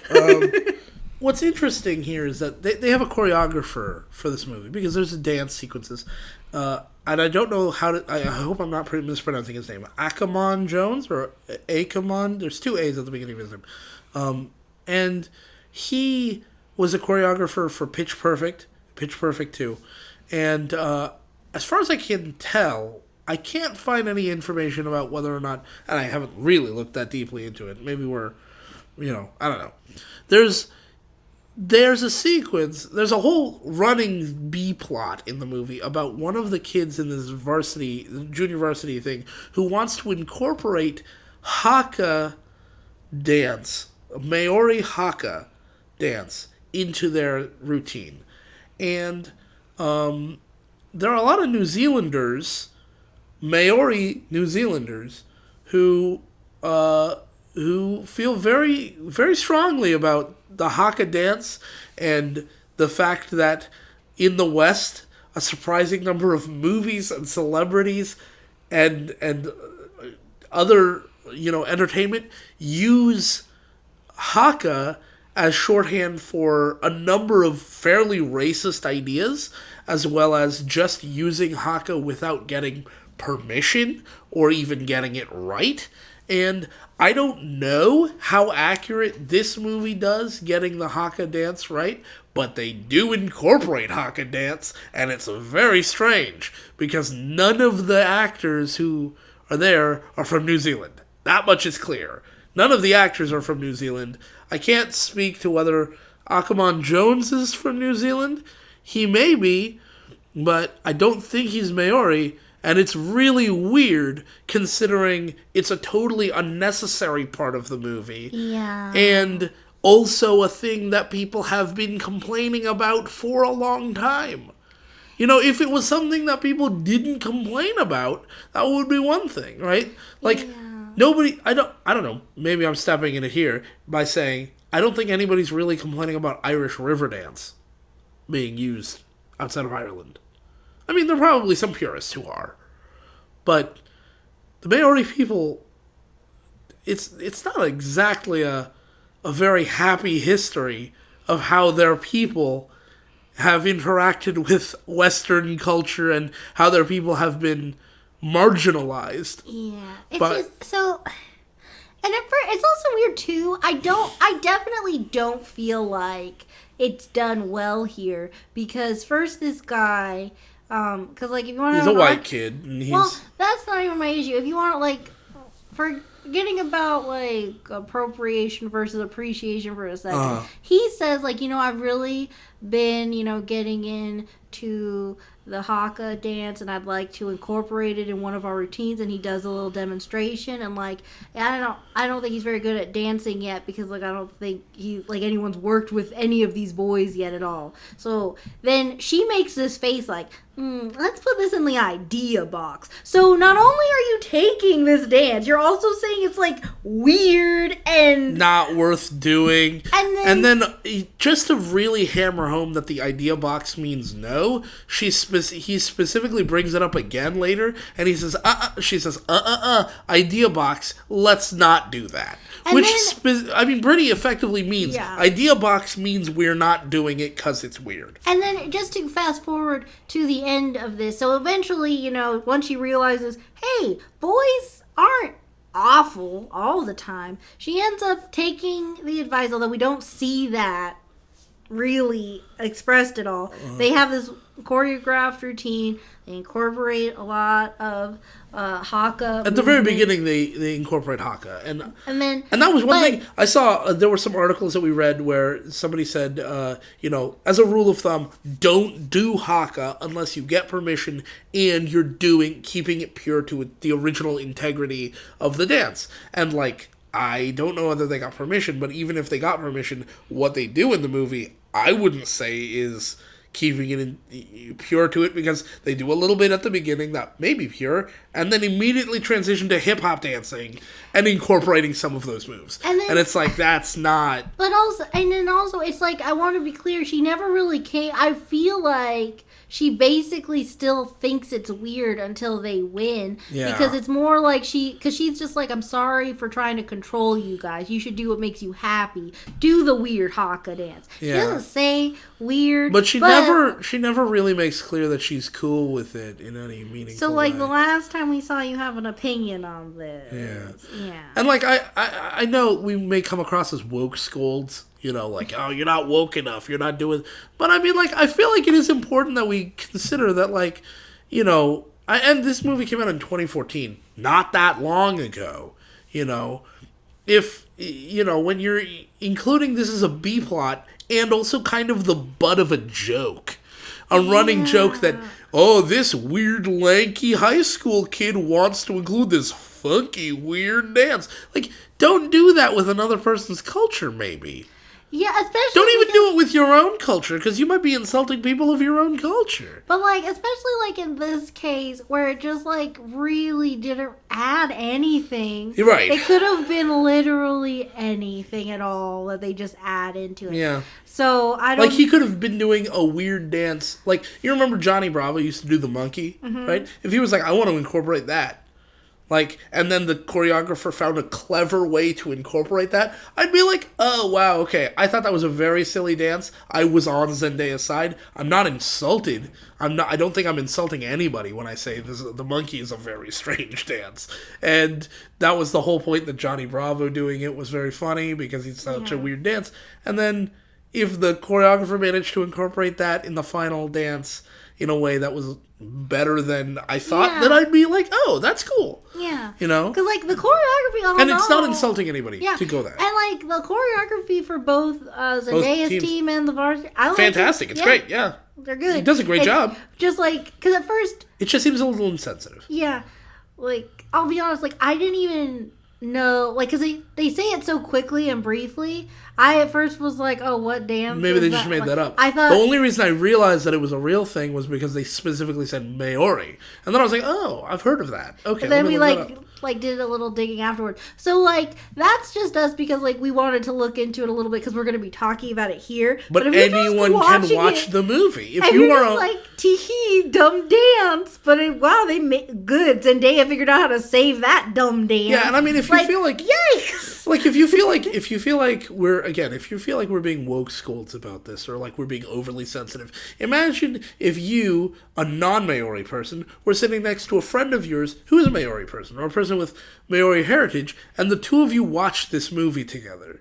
Do you think that it would be a comfortable conversation you'd have afterwards about how they incorporated that dance?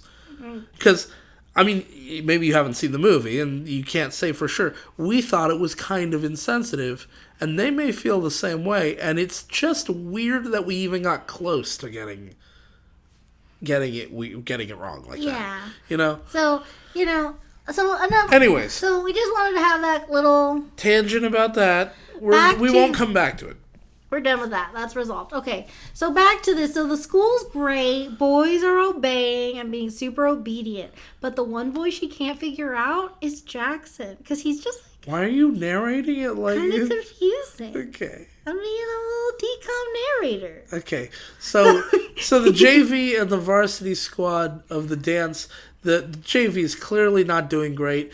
Varsity is clearly, they're doing their thing. Zendaya just brainwashes her team. It's fine. Right. They have like a dance off or whatever, and it kind of goes nowhere, honestly. I think this is supposed to plant the seed that the Taylor sees her using the phone. I think that's kind of what it is. Yeah, it also... Well, just so it's clear, the JV team is almost entirely composed of dudes, which is why they're able to... Why she's able to brainwash them. I think it would have been really funny if her best friend couldn't get the hang of the routine. And had to be kicked off the squad. She's like, I'm sorry, you're just not good enough. Like, changed you, Zendaya. Used to be cool. Used to be my friend. Now back to social floating. Yikes. I didn't mean to be so mean about that. Sorry.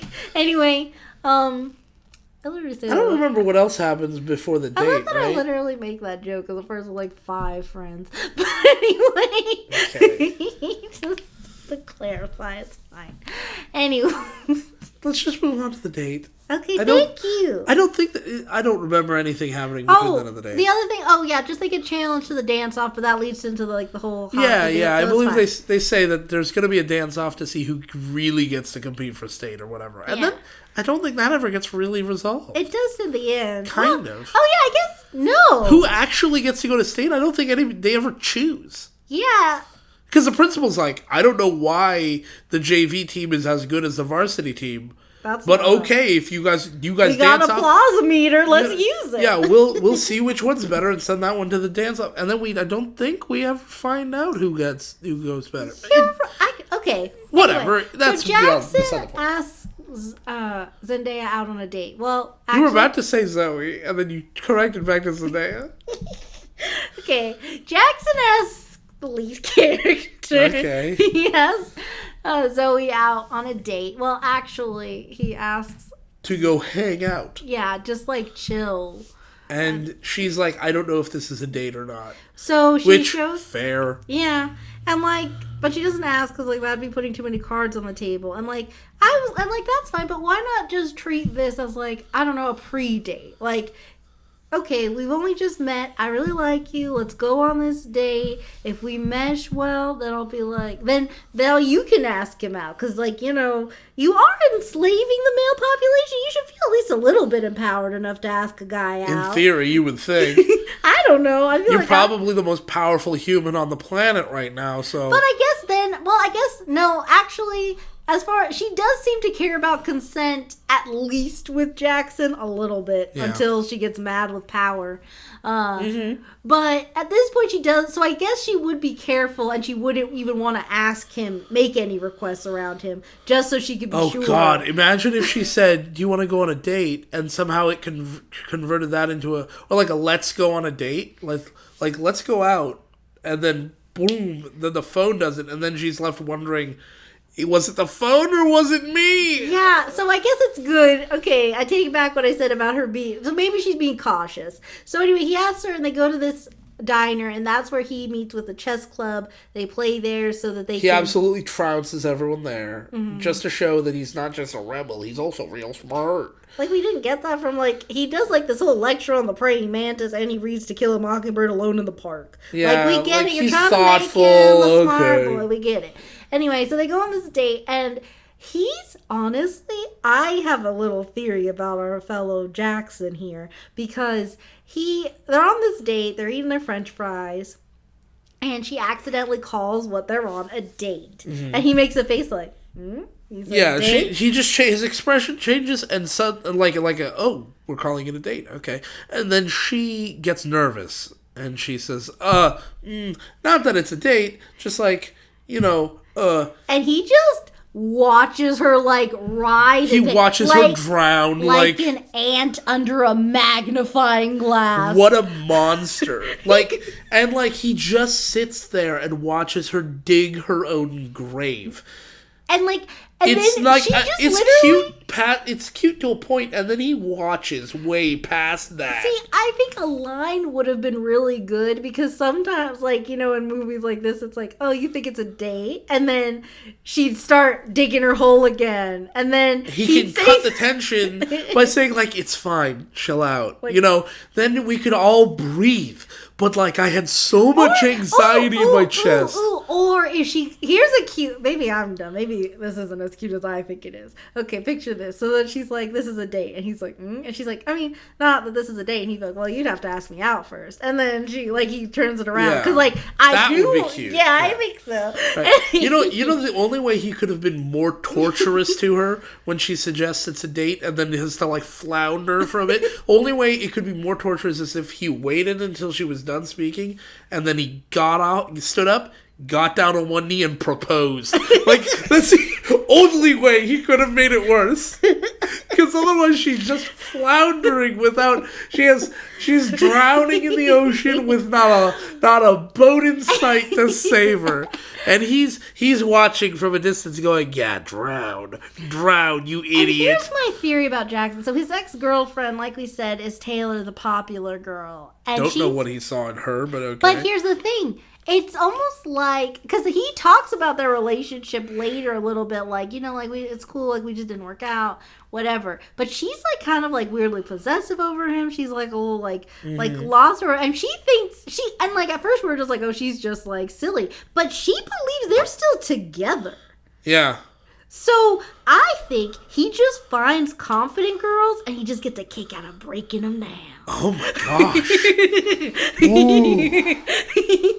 she's like... I mean, for at least the first half or 2/3 of the movie, yeah, that seems because to be... Because all he does is just like... He just tears her down. He just like, when he first meets her, he, like, verbally undresses her, revealing all her deepest, darkest thoughts, and then, like, you're addicted to your smartphone, you have a million apps, blah, blah. He just, like, takes her apart piece by piece verbally, and then, like, the next time he meets her, she introduces herself, he gives her name, and he still calls her smartphone, and now he's invited her on a date, and he won't just end her suffering suffering. I mean, honestly, he should have just put a bullet in her head, like, as soon as she started talking. Yeah. So then, okay, so to try to fix this thing, she She runs away to go to Rachel. Call her friend. They're like, what do guys like competition? So she commands these, like, guys from the chess team. She's just like, flirt with me. And she goes back to the table and sits down. And then... Because she's hoping to get him, I don't know, to engage with her, like, as a human. Because, like, then, this is the thing, too. This is so inhuman. This date is so mean. It's so weird. Okay, so, get this. So, like, you're Zendaya, listener, and you're sitting there. Sorry, I'm really basking in that feeling. I know. Oh, brace yourself. that'd be so great. So you're Zendaya. These two guys come up to you and they're like, hey, your eyes. Is your father a thief? Which is a mean thing to say to a girl who doesn't have a father. Is your father a thief? Because your eyes are gems or something. Because like he stole the stars and put them in your eyes. No, he says he stole the stars to make them the gems that are your eyes or whatever. And it's like, what a weird mixed metaphor. Thief, stars, gems, just pick. And then they like look at Jackson and they're like, do you realize what a catch you have? Because if you don't realize that, I'll take her out. And Jackson's just like... And he just says... Oh, yeah. What a honey gem-like thing I have. Yeah, because he's like, your lips are like, your name rolls off my lips like honey, which I'm like, not very well. Okay. And then, like, Zendaya... And he barely bats back their competition. He's just like, oh, yeah, she's a real honey gem star person. And then, this is the other thing, too. Okay, so Zendaya, like, at first she was just like, oh, thank you. And she, like, feels kind of like this. And then he's not really reacting. Also, these guys, like, aren't stopping. She's like, okay, I'm with him. And they're like, maybe not for long. 3-way, 4-way. And she's like, please leave. And then, that's the thing, too. Like, he, like, sees her. So first, the whole date thing. Then she says it again in a way. And this time isn't even, like, really trying to date him. But she's like, I think my date gets it. And she's trying to do that thing where it's like, okay, you guys are making me uncomfortable. I'm just going to pretend that this man owns me so you can go away. Yeah, and the man hopefully will pick up that hint and then step in the way and be like, hey, buzz off, guys. No. He actually gives them tips. He's like, hey, guys, it's like one eyebrow, not both of them. And I'm like, Jackson, why are you trying to break her? Like, she's which trying to get... supports my... Yeah, you're right. He's brutal. He will not just be nice to her. And then at the end of their date, they're walking. He basically negs her, like, indirectly negs her the whole time. Like, gosh, his neg game is like 6 He's like... chess. Yeah, he's like, seriously, like... neg game. It's incredible. So, but then this is weird too, and it's so inconsistent because then when they're leaving the date, they say goodbye, they almost kiss, but they don't kiss, and then he's leaving, and his mannerisms are like, oh man, why didn't I he like shakes out his shoulders, and the movie seems to imply that he was like, ooh, I beefed that, like I goofed that up. I should have kissed her, or I should have said like, it was great, I want to see you again. And he seems to be frustrated, and I'm like, what are you frustrated about, bud? Like you consumed her power at the end of that. Like, what are you saying? You vampire, you emotional demon. But then she has a talk with Big Brother Adam, and he's trying to play basketball, but he can't. He's just staring at the ground. Can I just say, him standing there staring at the net, trying to play basketball with the basketball just sitting over there and him not doing anything is such a mood. Oh my God, I've been there. Staring at my computer being like, I could really play Skyrim right now, but nothing. It's just like, it had hit me hard. I was like, it's the middle of the night and he's just sitting there. No one cares. Everyone's busy doing their own thing and he's just staring at the net. Instead of playing Skyrim, you should have been focusing on more spiritual tasks that help your well-being. Excuse me, don't make a Hinduism joke to an Indian guy. I wasn't trying. I'm your husband. It wasn't Hindu till the movie made it Hindu. That's true, I know.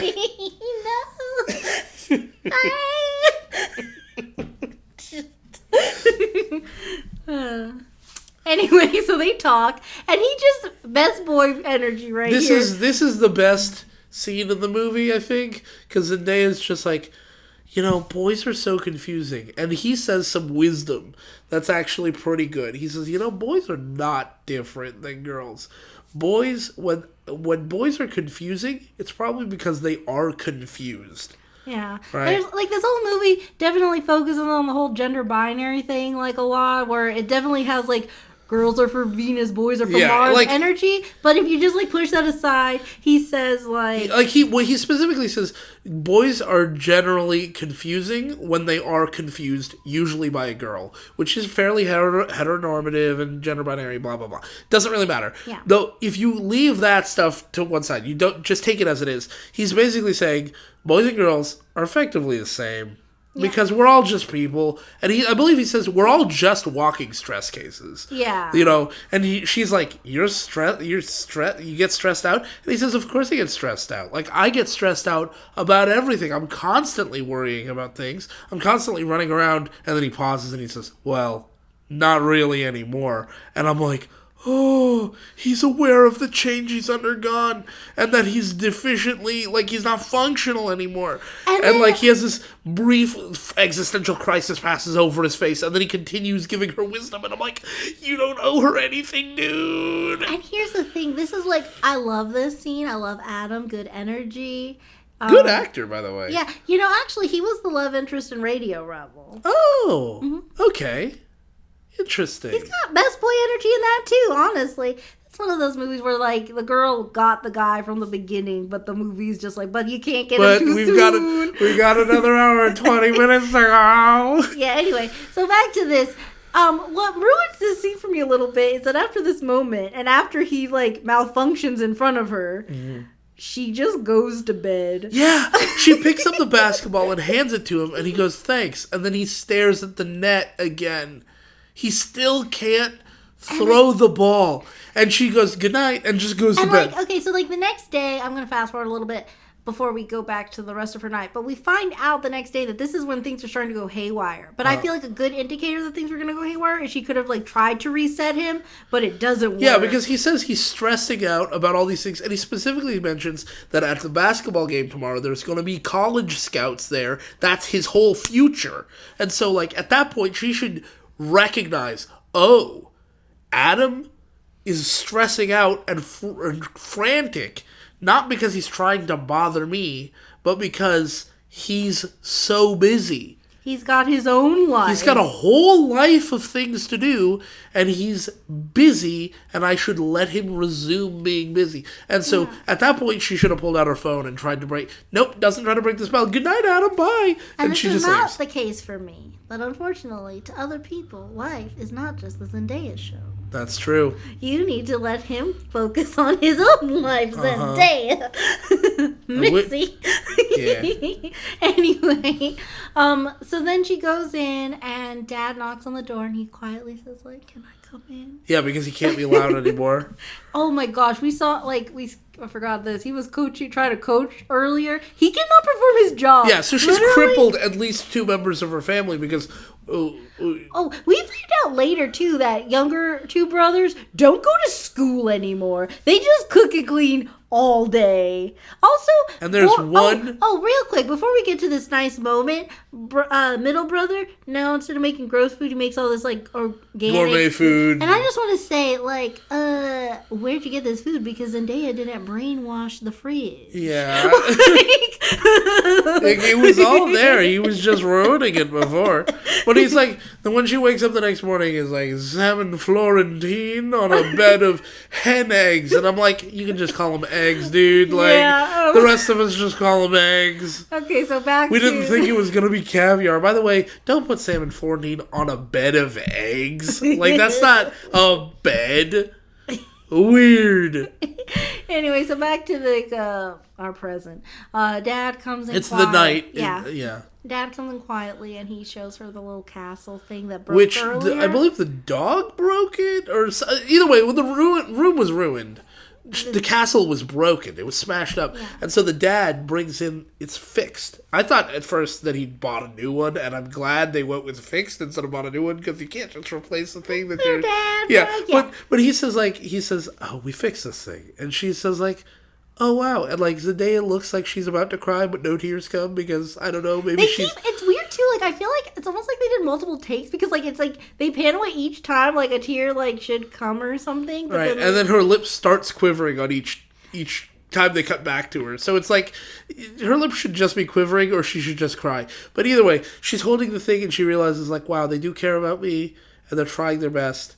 And he's like, I'm sorry that it broke, but like we tried to put it together. Adam actually held that glue joint for 5 hours. And I'm like, that's 5 hours out of a 24. I mean, that's a fifth of his day. He doesn't actually, he's not awake for 24 hours a day. Like school, home, hold that thing. Yeah, and like 3 hours of sleep. Yeah, maybe. Like what are we doing with Adam? He's hurting himself at this point. Like you have allowed your family to undergo like just a preposterous amount of torment. So, okay, next thing. Not to mention Trip, who again, she's a piss bender. She made the pee go back in his dick. Yeah, I just wanted to bring that back. No, you're right. That's important. Let's liven this up. Okay, so now we're going to like basically like the last day of the movie. Yeah.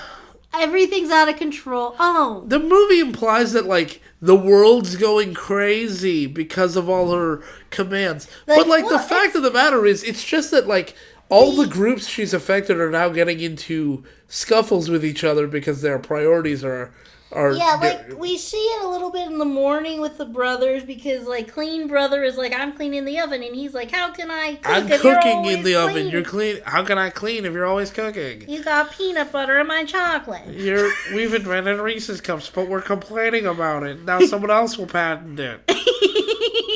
I prefer a Kit Kat bar. Not related really at all taste wise. Sorry. Anyway, that was a sad spiral. Not sad. Kit Kats are wonderful. I do like them. We should have gotten some. We can go get some. Okay. Great. No. Glad we decided that handshake on that. Okay. So yeah, I told you our marriage was fine. Yeah, our marriage is fine. Help. No, help me. Help me. What? No, everything's fine. Help.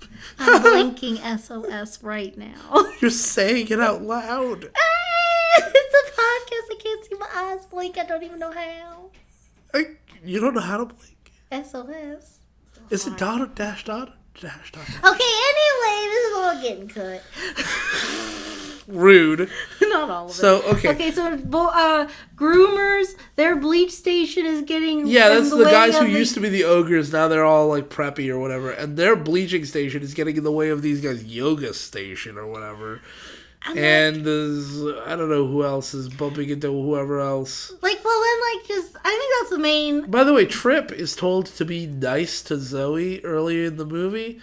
Because he's about to fart on her yet again. Which, by the way, if last time you went to fart on someone, they made your pee go back inside, I don't think I'd ever fart on anyone ever again. I don't think I'd ever go to the school again. Mom, get me out of here. And he, like, it's weird too because at first he, like, looks at her and he, like, knows she's a witch, basically. Yeah. But then he doesn't know that, and so... he's like, oh, I'm gonna fart on you. And then she's just like, be nice to me. She says, be nice from now on. Yeah, and so which is like a weird stipulation because she hasn't given anyone else a time frame. They just do it forever. But I guess she knows that Trip's will is too powerful to be left alone. She's casting a double layer curse on him. And so he's now polite, and by that I mean he like walks around and he's like anytime he sees her or really anyone, he's just like I hope everything's going well. He's on the basketball team, and while they're doing a practice, he hands the other guy the ball, and he says, "But you're on defense. I'm on defense. What are you doing?" And he's just like, "I understand that. I just want you to have the ball." And then he's like, goodbye. I love that guy. Oh, yeah. And then he's like, are you okay? And he's like, I'm having a bit of a crisis. And then he just walks away. And we're like, okay. So, like, he literally says. Yeah, he says, I think I'm having a breakdown right now. Yeah, I think I'm having a breakdown. The Trip is worried. Bye. And anyway, he leaves. Okay, so now back to this. So they're trying to... Now, Zendaya's gone mad with power. Hasn't attempted to fix anybody yet. I don't think she even considers that an option. She doesn't even try... Like, I would have thought the movie would have had her try the command everybody go back to normal. But then, like, this is the new normal, so, like... But she never even tries it. No. So, like, she's standing there outside the school, people are arguing with each other, and then she says, everybody stop. And then all the boys, they all stop doing everything they're doing. And, like, Adam... She told him to hurry up because he was taking too long in the morning, and he's running. I thought that was going to bring him back to normal, but no, now he's just literally Speedy Gonzales all over the place. And, like, then she says, okay, everybody go. Everybody resumes doing what they were doing. All the boys, all the girls see all the boys stop, and they're just like, that's a little unusual. Oh, well, this must be a flash mob. And the boys are just like, they're just frozen in place. And this is possibly her widest area of effect spell. Yeah. I believe that's called Mass Suggestion. She casted Mass Suggestion at 9th level. And no, I don't think you'd have enough targets for that. Anyways, so they all make wisdom saving throws and they all fail. And so... As you started saying that, I was thinking, oh man, I wish we could go back and you could just do this whole thing from a DM perspective. I guess, I don't know, whatever. Anyways, so she's still not actually trying to fix anything. I don't remember how did she get out of this scene? Like, how does the scene end? I think she just says, like, just go back, and then she just goes inside. Like, it's so she doesn't fixed. even attempt to solve the problem. Fixed, no. So now we go in, and she's starting to rehearse with her team, but they quit. Oh, because right. they don't like being robots. And then she's like, no, just dance. And now they're dancing, but Boom. really... Yeah, and they're like... she's literally commanding their bodies without their consent, and she's like, oh, something's different. It's like their heart's not into it. I'm like, wait, what does that mean? They can hear you. You can just talk to them. You can ask them if they like having their legs controlled by your nap. Yeah, because, like, they... because then, like... Like, they're human beings. Just ask. And then they're just, like, walking. She's puppeteering them. Yeah. And then, like, the bully girl is like, wow, if I was a good friend, I would tell you guys to just drop out of the competition. But because I don't care about what happens to you, good luck. And I'm like, okay, that was really long and clunky. But, like, I like the effort. I like the sentiment. Go away. And then Zendaya says, like, confuse your left from your right to the boys on the other dance team. And they start messing up and they fall. And bully girl... She never fixes that. No. But they still get their dance moves right in the final dance-off. She did the release by then. That's true. Okay. You're right. But how did they even get to the dance competition? They're like, okay, guys, we just gotta go the other way. Yeah, I guess. They hold hands. Oh no! What if when they walk, they use their left foot when they mean to use their right foot, and their right foot when they mean to use their left foot? How will they get anywhere? Still walking. Yeah. That's the joke. I got it. Okay. I smiled brightly at you. Yeah, well, you need a laugh so the audience knows that it was funny. Help. Okay. Anyway, back to this. So then this video is titled "Our Marriage is in Trouble." Zapped. This movie ruined my marriage. Oh my god. I do not want to give Disney Channel that much power. But they do have that kind of power. They own the world. After they bought Fox, they basically owned my marriage. Anyway, so Bully Girl falls flat on her face and Zendaya comes up and she's like randomly really mean. Yeah. And she's like, wow, you guys look like a pack of dogs, but at least they'd listen better or something to that effect. Something to that effect. And then she looks... First of all, her friend was already like, wait, you're not gonna... you did. Yeah, you've cast confusion on them. Okay. And then she looks to the others. And so her friend is already like, I think you might be getting a little out of control. This is awkward. You just, like, made these guys dance against their will. That was kind of iffy. Yeah. And now these guys are falling. It's interesting that was iffy because I believe Rachel does, in fact, dance while they're doing it robotically. So it is weird that she's like, it was iffy that you made them dance, but I'm still going to dance too.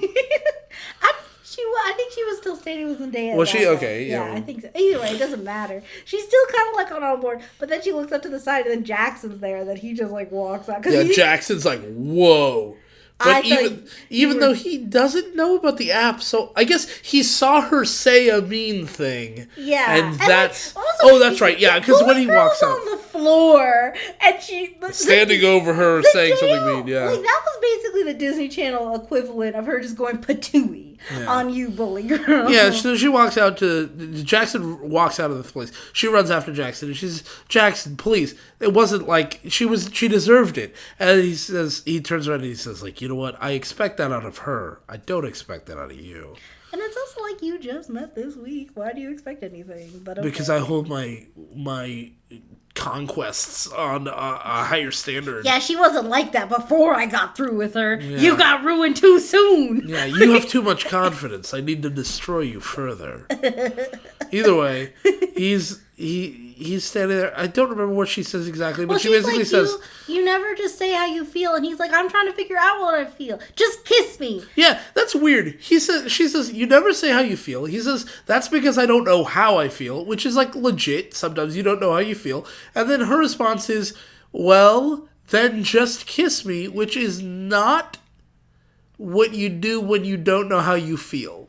And then... That's not like, if I don't know whether I love you or not, kissing you may, in fact, be very weird. And then he goes...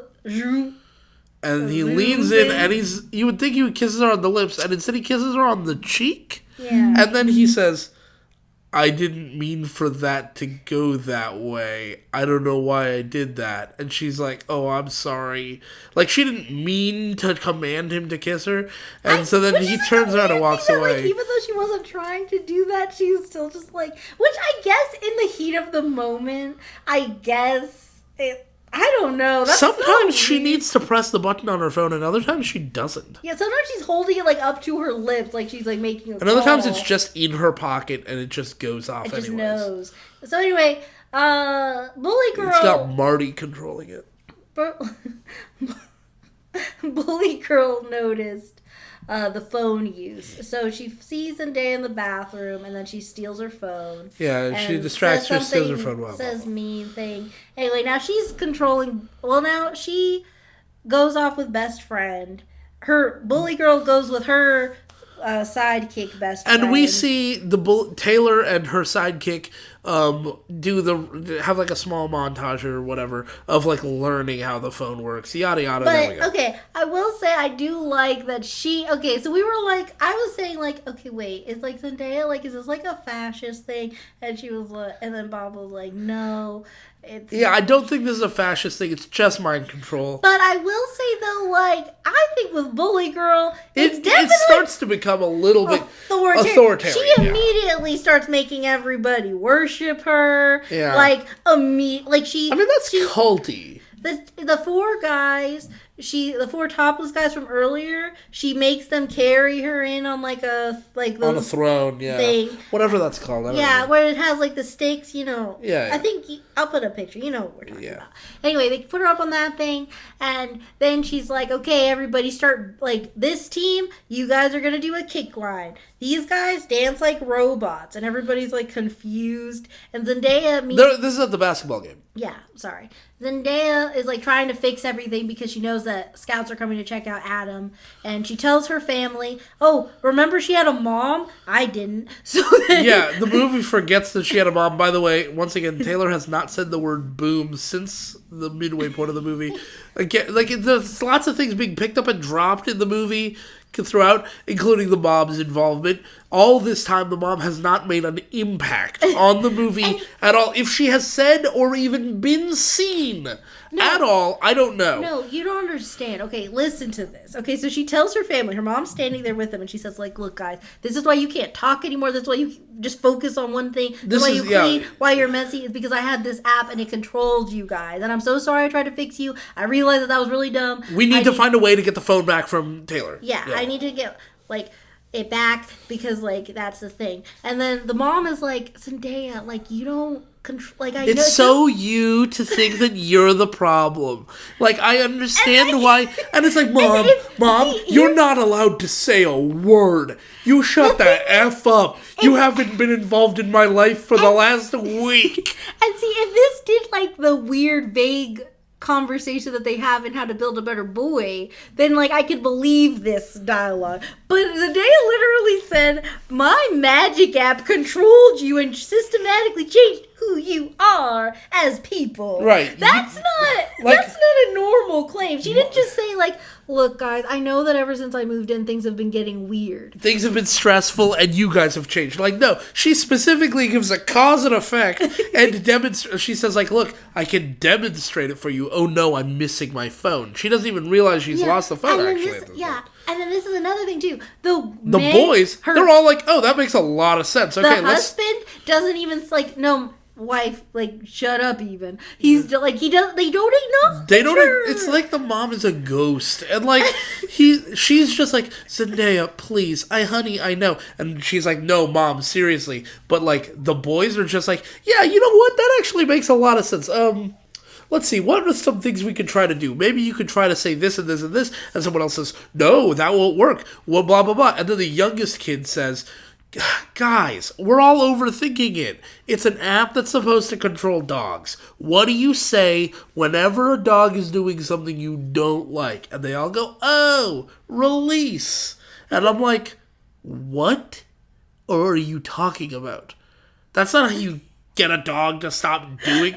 Like, if you train a dog to drop stuff when you say the word release, the dog will drop stuff when you say the word release. That is it. You still have to train the dog to do the thing, and even, like, regardless of that, the release, like, that doesn't prevent the dog from doing anything. Dog barking, dog, I don't know, climbing up on the couch. Release doesn't do anything to stop commands. Yeah. The movie has this very bizarre idea of how dog commands work. Yeah. One thing that I will say, though, if Danny Gonzalez ever does do a video on this, I hope he, like, talks about that so we can see his little pupperoo. Oh, yeah, he is a doggo. Yeah. I think that'd be cute. It's a cute dog. We'll email Danny and say, when you steal this video idea from me. Yeah, because I have beef with you. Yeah. Okay, stop looking at me like that. A cute laugh. But okay, anyway, so then Zendaya. Okay, so then like Zendaya goes. She goes to Bully Girl and she's like, "Look, you gotta stop enslaving everybody." She actually says, "You know, I know from experience, getting all the boys to do whatever you want doesn't solve all your problems." And I'm like, was that the point of the movie? Was that even what she like? What are you talking about? That's not what she's doing with this app. Yeah. She's using them to, like, amuse herself and get worshippers. Oh. This app absolutely can do that. Yeah. So then,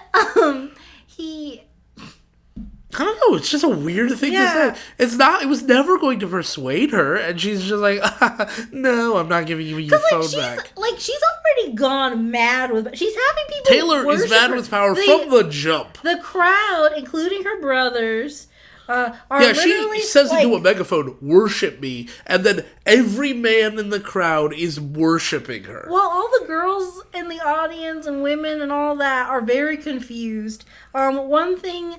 And, like, I don't really know how to put this. It's pretty weird to see grown men bowing to a teenage girl. That's really gross. So, anyway, Zendaya sees, like, them doing these things to her. Oh, this is one thing, too. This is, I guess, like, the final straw.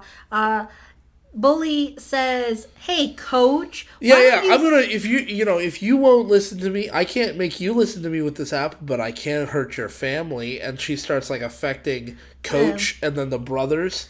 So then, so she makes the coach specifically, she's like, scoot around like a dog. So he does that, and I'm like, that's weird. So then Zendaya says, look, I'll do whatever you want me to do. Yeah, you can use the app to control me too. And she's like, but no, I can't. And it's like, I'll do anything you ask. And then this is where it gets weirdly, immediately... a little weird. I don't, there's a word I'd like to use for this, but I'm not comfortable because this is like a high school setting. It's weird, though, because she immediately, basically, starts being like, okay, Zendaya, roll over, sit, beg, shake. Oh, but she says beg, and then she says pant, and those two in combination make it extremely... puppy play? Yeah. I don't like it. Anyway, seeing Zendaya being degraded in this way. Director Peter DeLuise. Sorry, I just went to IMDb. I wanted to know if the director was a guy, because I feel like that's a little weird. Writing credits, Leslie Margolis, based on the novel Boys Are Dogs by Leslie Margolis. And this is the description from Google Books. When Annabelle returns from summer camp, her life is totally different. She's moving to a new house with her mom's new boyfriend, and that means starting 6th grade at a brand new school. Birchwood Middle School is very different from her old all-girls elementary. The boys practically run wild in the hallways. And at home, Annabelle's new puppy is taking over the house and chewing on her clothes. But the puppy came with a training manual, so Annabelle might be able to get one thing under control. Unless, can you train a boy the way you train a dog? That sounds super interesting, and... You know, actually, they do have an episode of The Big Bang Theory kind of like Stop. that. No, I'm not kidding. No, I don't compare this to the Bing Bong. I don't like Bing Bongs. Okay, I get that, but can I just tell you what happened? Is it going to be a big theory? No. Go ahead and share your Bing Bong theories. Okay, so this is like when like Leonard and Penny have like started dating the first go around, and Penny keeps like doing things that get in the way of like their life, and Sheldon is just not having it. So he starts like training Penny. Like basically when she does things he likes, he gives her a piece of chocolate. And like at a certain point, like over the course of this episode, it's gotten to the point where like she says something in a high-pitched voice, and then he lowers his voice a little bit, and she's like, yeah, and he's like, yeah, and she's like, yeah, and it's like, oh my god, what did you do to her? Jesus it's wild. That's horrific. It's weird. That's horrific. Anyway, okay. So that's probably what happened in that book. Back to the movie. So I want to read the book and then to have another. Maybe we could do another video after we read the book. Okay, maybe. Let us know if you want that in the comments. Yeah. I don't know why I said it like that. Genuinely, let us know. Yeah, let us know in the comments. I guess he used to be like, sorry, like it's such a joke to be like, we're YouTubers, but it's like, no, like genuinely, like, actually, let us know. Yeah. Or the Discord. Yeah. Either way. Link in the description. Okay, so that's what YouTubers talk like all the time. Yeah, I guess. Yeah. Anyway, so that's what Danny Gonzalez sounds like. No, that's real Pete. No. I still like him. Of course we do. It just happens to talk like this. He's Gilbert Gottfried now. No, I can do a Gilbert. You know I can do a Gilbert Gottfried. I know. My nose is a little stuffy. I can't do it okay. right now. So anyway, back to this. So like Taylor is making Zendaya do all these puppy tricks, and that seeing her like degraded in that way, her family. God, yeah.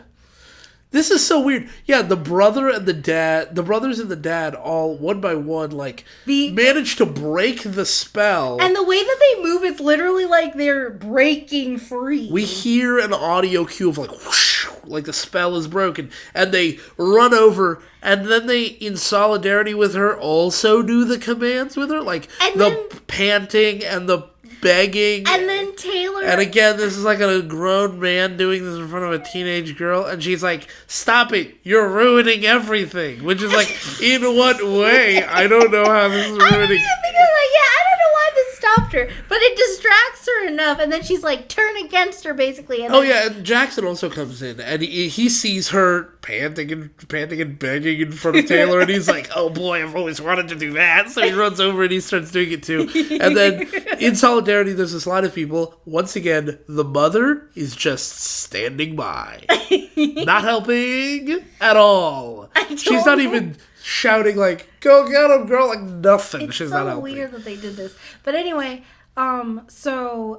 After all that, she says, stop it, you're ruining everything. And then Zendaya says, oh yeah, and that mascot? Not a boy. And then Taylor's like, what? And looks, and the mascot for the team is standing there, takes off their mask, and it's actually best friend Rachel, who then sprints up and tackles her. And the phone goes flying in the air, and at that point we paused and said, if you were just going to use violence to get the phone back, what was all that groveling for?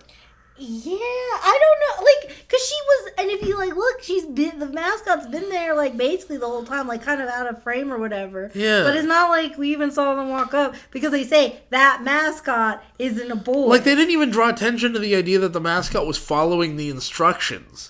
I didn't see the mascot do that. Like, if the camera had focused on the mascot doing it, I would have been like, okay, the implication is that the mascot's a boy. But they don't even draw our attention to the mascot until it's too late. And again, if your plan was to get the phone from her through violence, you can run up and punch her in the face or tackle her or whatever anytime. But also, why didn't the mascot tackle her? And then Taylor's like, no, you're supposed to be under my control.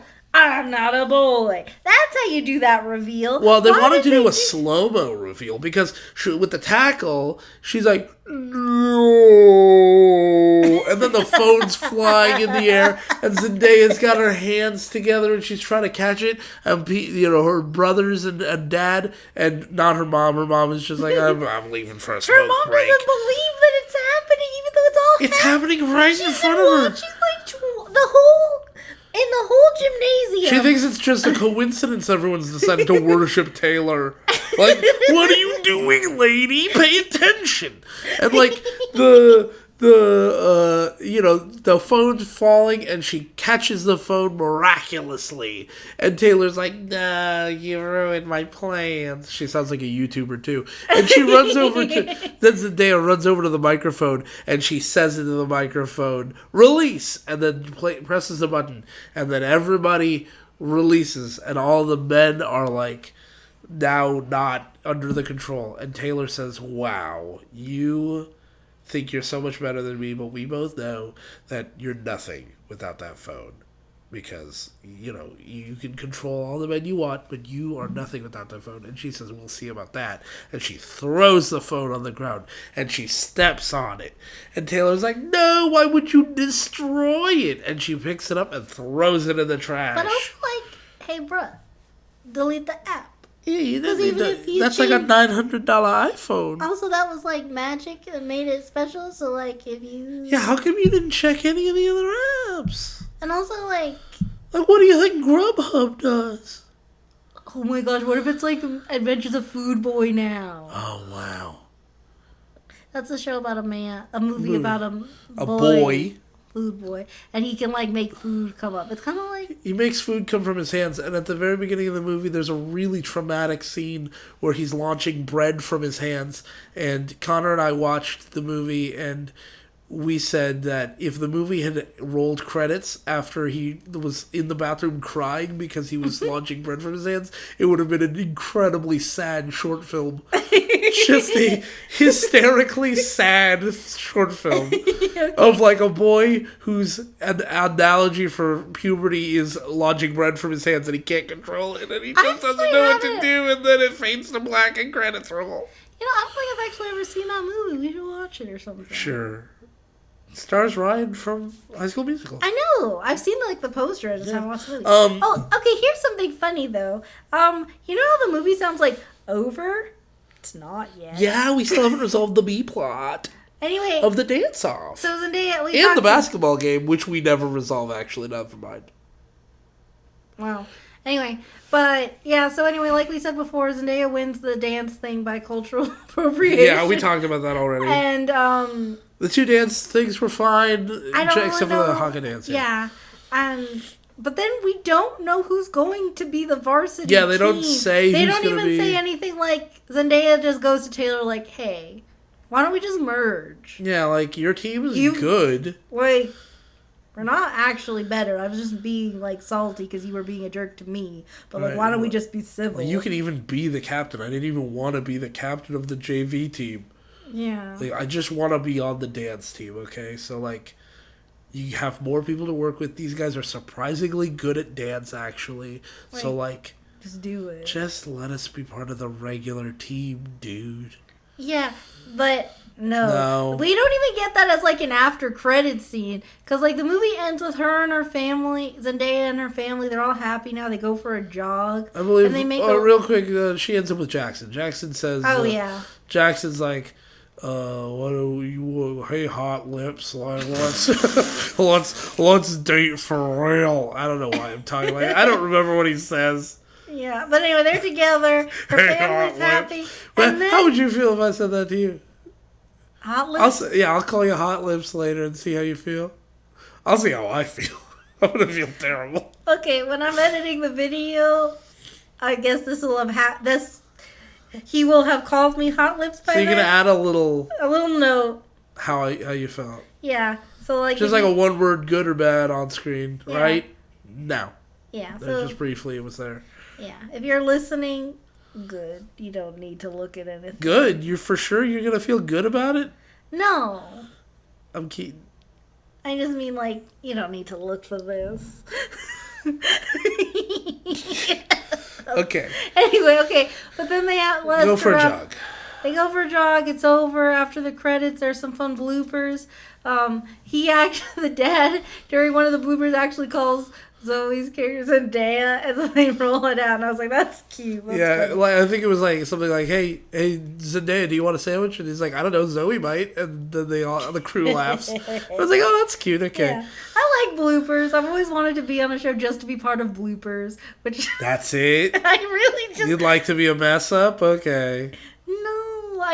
They always that looks like so much fun. No one else has that much fun at their jobs. That's not true. You work with kids all day. They're real sweet. Yeah, I like them. Okay. But I don't get to have bloopers at work because that means I hurt a child.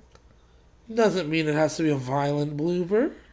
I feel like I dropped a baby or like spilled something on them. On them? Why not just on the floor? Oh, well, if that's the case, I have bloopers all the time. We all spill our milk. How about the kids spill it on themselves? Oh, like I said, we have Yeah, bloopers all the time. Yeah, okay. But we don't all laugh. Sometimes they feel bad about it. That's true. But like, if we're- Anyways, the movie's over, right? yeah, okay. So Credits, and then... oh yeah, then there's like some random guy and girl, and they find And the the girl is phone. like, why are you blah, blah, blah? And he's like, hey, don't complain to me. I told you I would stay with you for your detention. I'm even doing your detention because they're in the auditorium and they're cleaning up. And I'm like, why was there such a mess? And also, why are you making detention kids clean up? And also, who are these people? Yeah, I don't get it. But anyway, then they find the phone and like it seems like the app still works. Who would have thought just stepping on a phone Would kill an app. Like, no. I don't know what they're trying to If it survived dog food, then Yeah, like- and a tub, yeah. So there's one group in particular that I want you to think back on. So she does the release thing at the basketball game. We know Tripp gets fixed. We know the kid outside of the puddle doesn't because he's in the puddle. But the gamers were gamers before this, right? Traditionally, gamers aren't that into sports. right. And they get converted to basically yogis, yoga and Hinduism enthusiasts. We never see them at the basketball game. And then she destroys the phone? So, like, there's at least still 4 guys walking around under her spell.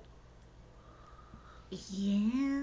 Right? Like, Yeah. and I can't say for sure there aren't others. I mean, like when she went to school that one time, there were guys opening doors for her that I never seen before. And yeah, is the basketball game during school or after school? Cause I would assume after school. So people who didn't care about the game and Just went home. They're Yeah, their still- parents are wondering why within the court, their son left from home carrying a video game console, came home not only without the video game console, but now with a new religious mindset. Imagine, like, okay, we're gonna go getting dressed up for church. Oh, mother, I'm not going to church. I'm going to the temple. I'm going to the Hindu bhajans. Okay, so, Om Bhur Bhuva Swaha. And she's like, what are you doing? My Catholic son is dead. Oh my god. Anyway, So- he doesn't really resolve the the movie doesn't care. They just kind of There's a lot of things left in the air that, like, honestly, if that had been the special end credit scene, would have been a better. family being torn apart by religious differences. I just meant the loose ends that weren't Parents tied kicking up. a kid out for his religious I disagreements. just meant instead of randos. Oh, okay. Anyway, so Or the kid's skeleton in the Yeah. puddle would have also been a good credits. So this is Zapped. We talked a lot about it, and, like, honestly, thinking about all this is pretty wild. Thank you for coming and talking to me about this. We live together. You came a long way. Thank you for coming to Yeah, I speak came to all the me. way here. Thank you for coming to speak with me. Thanks for having me. You're welcome. And thank you guys for listening. If you like talking with us and would like to hang out, you should join our Discord because we do fun stuff there, and that's nice. And you can recommend stuff for the channel to come. Oh yeah, we do, like, our request area is kind of bare. Yeah, a little bit bare, and we could use some more requests. Yeah, fill it out. Give us hot tips. And remember to comment, like, and subscribe because we all need friends. Bye.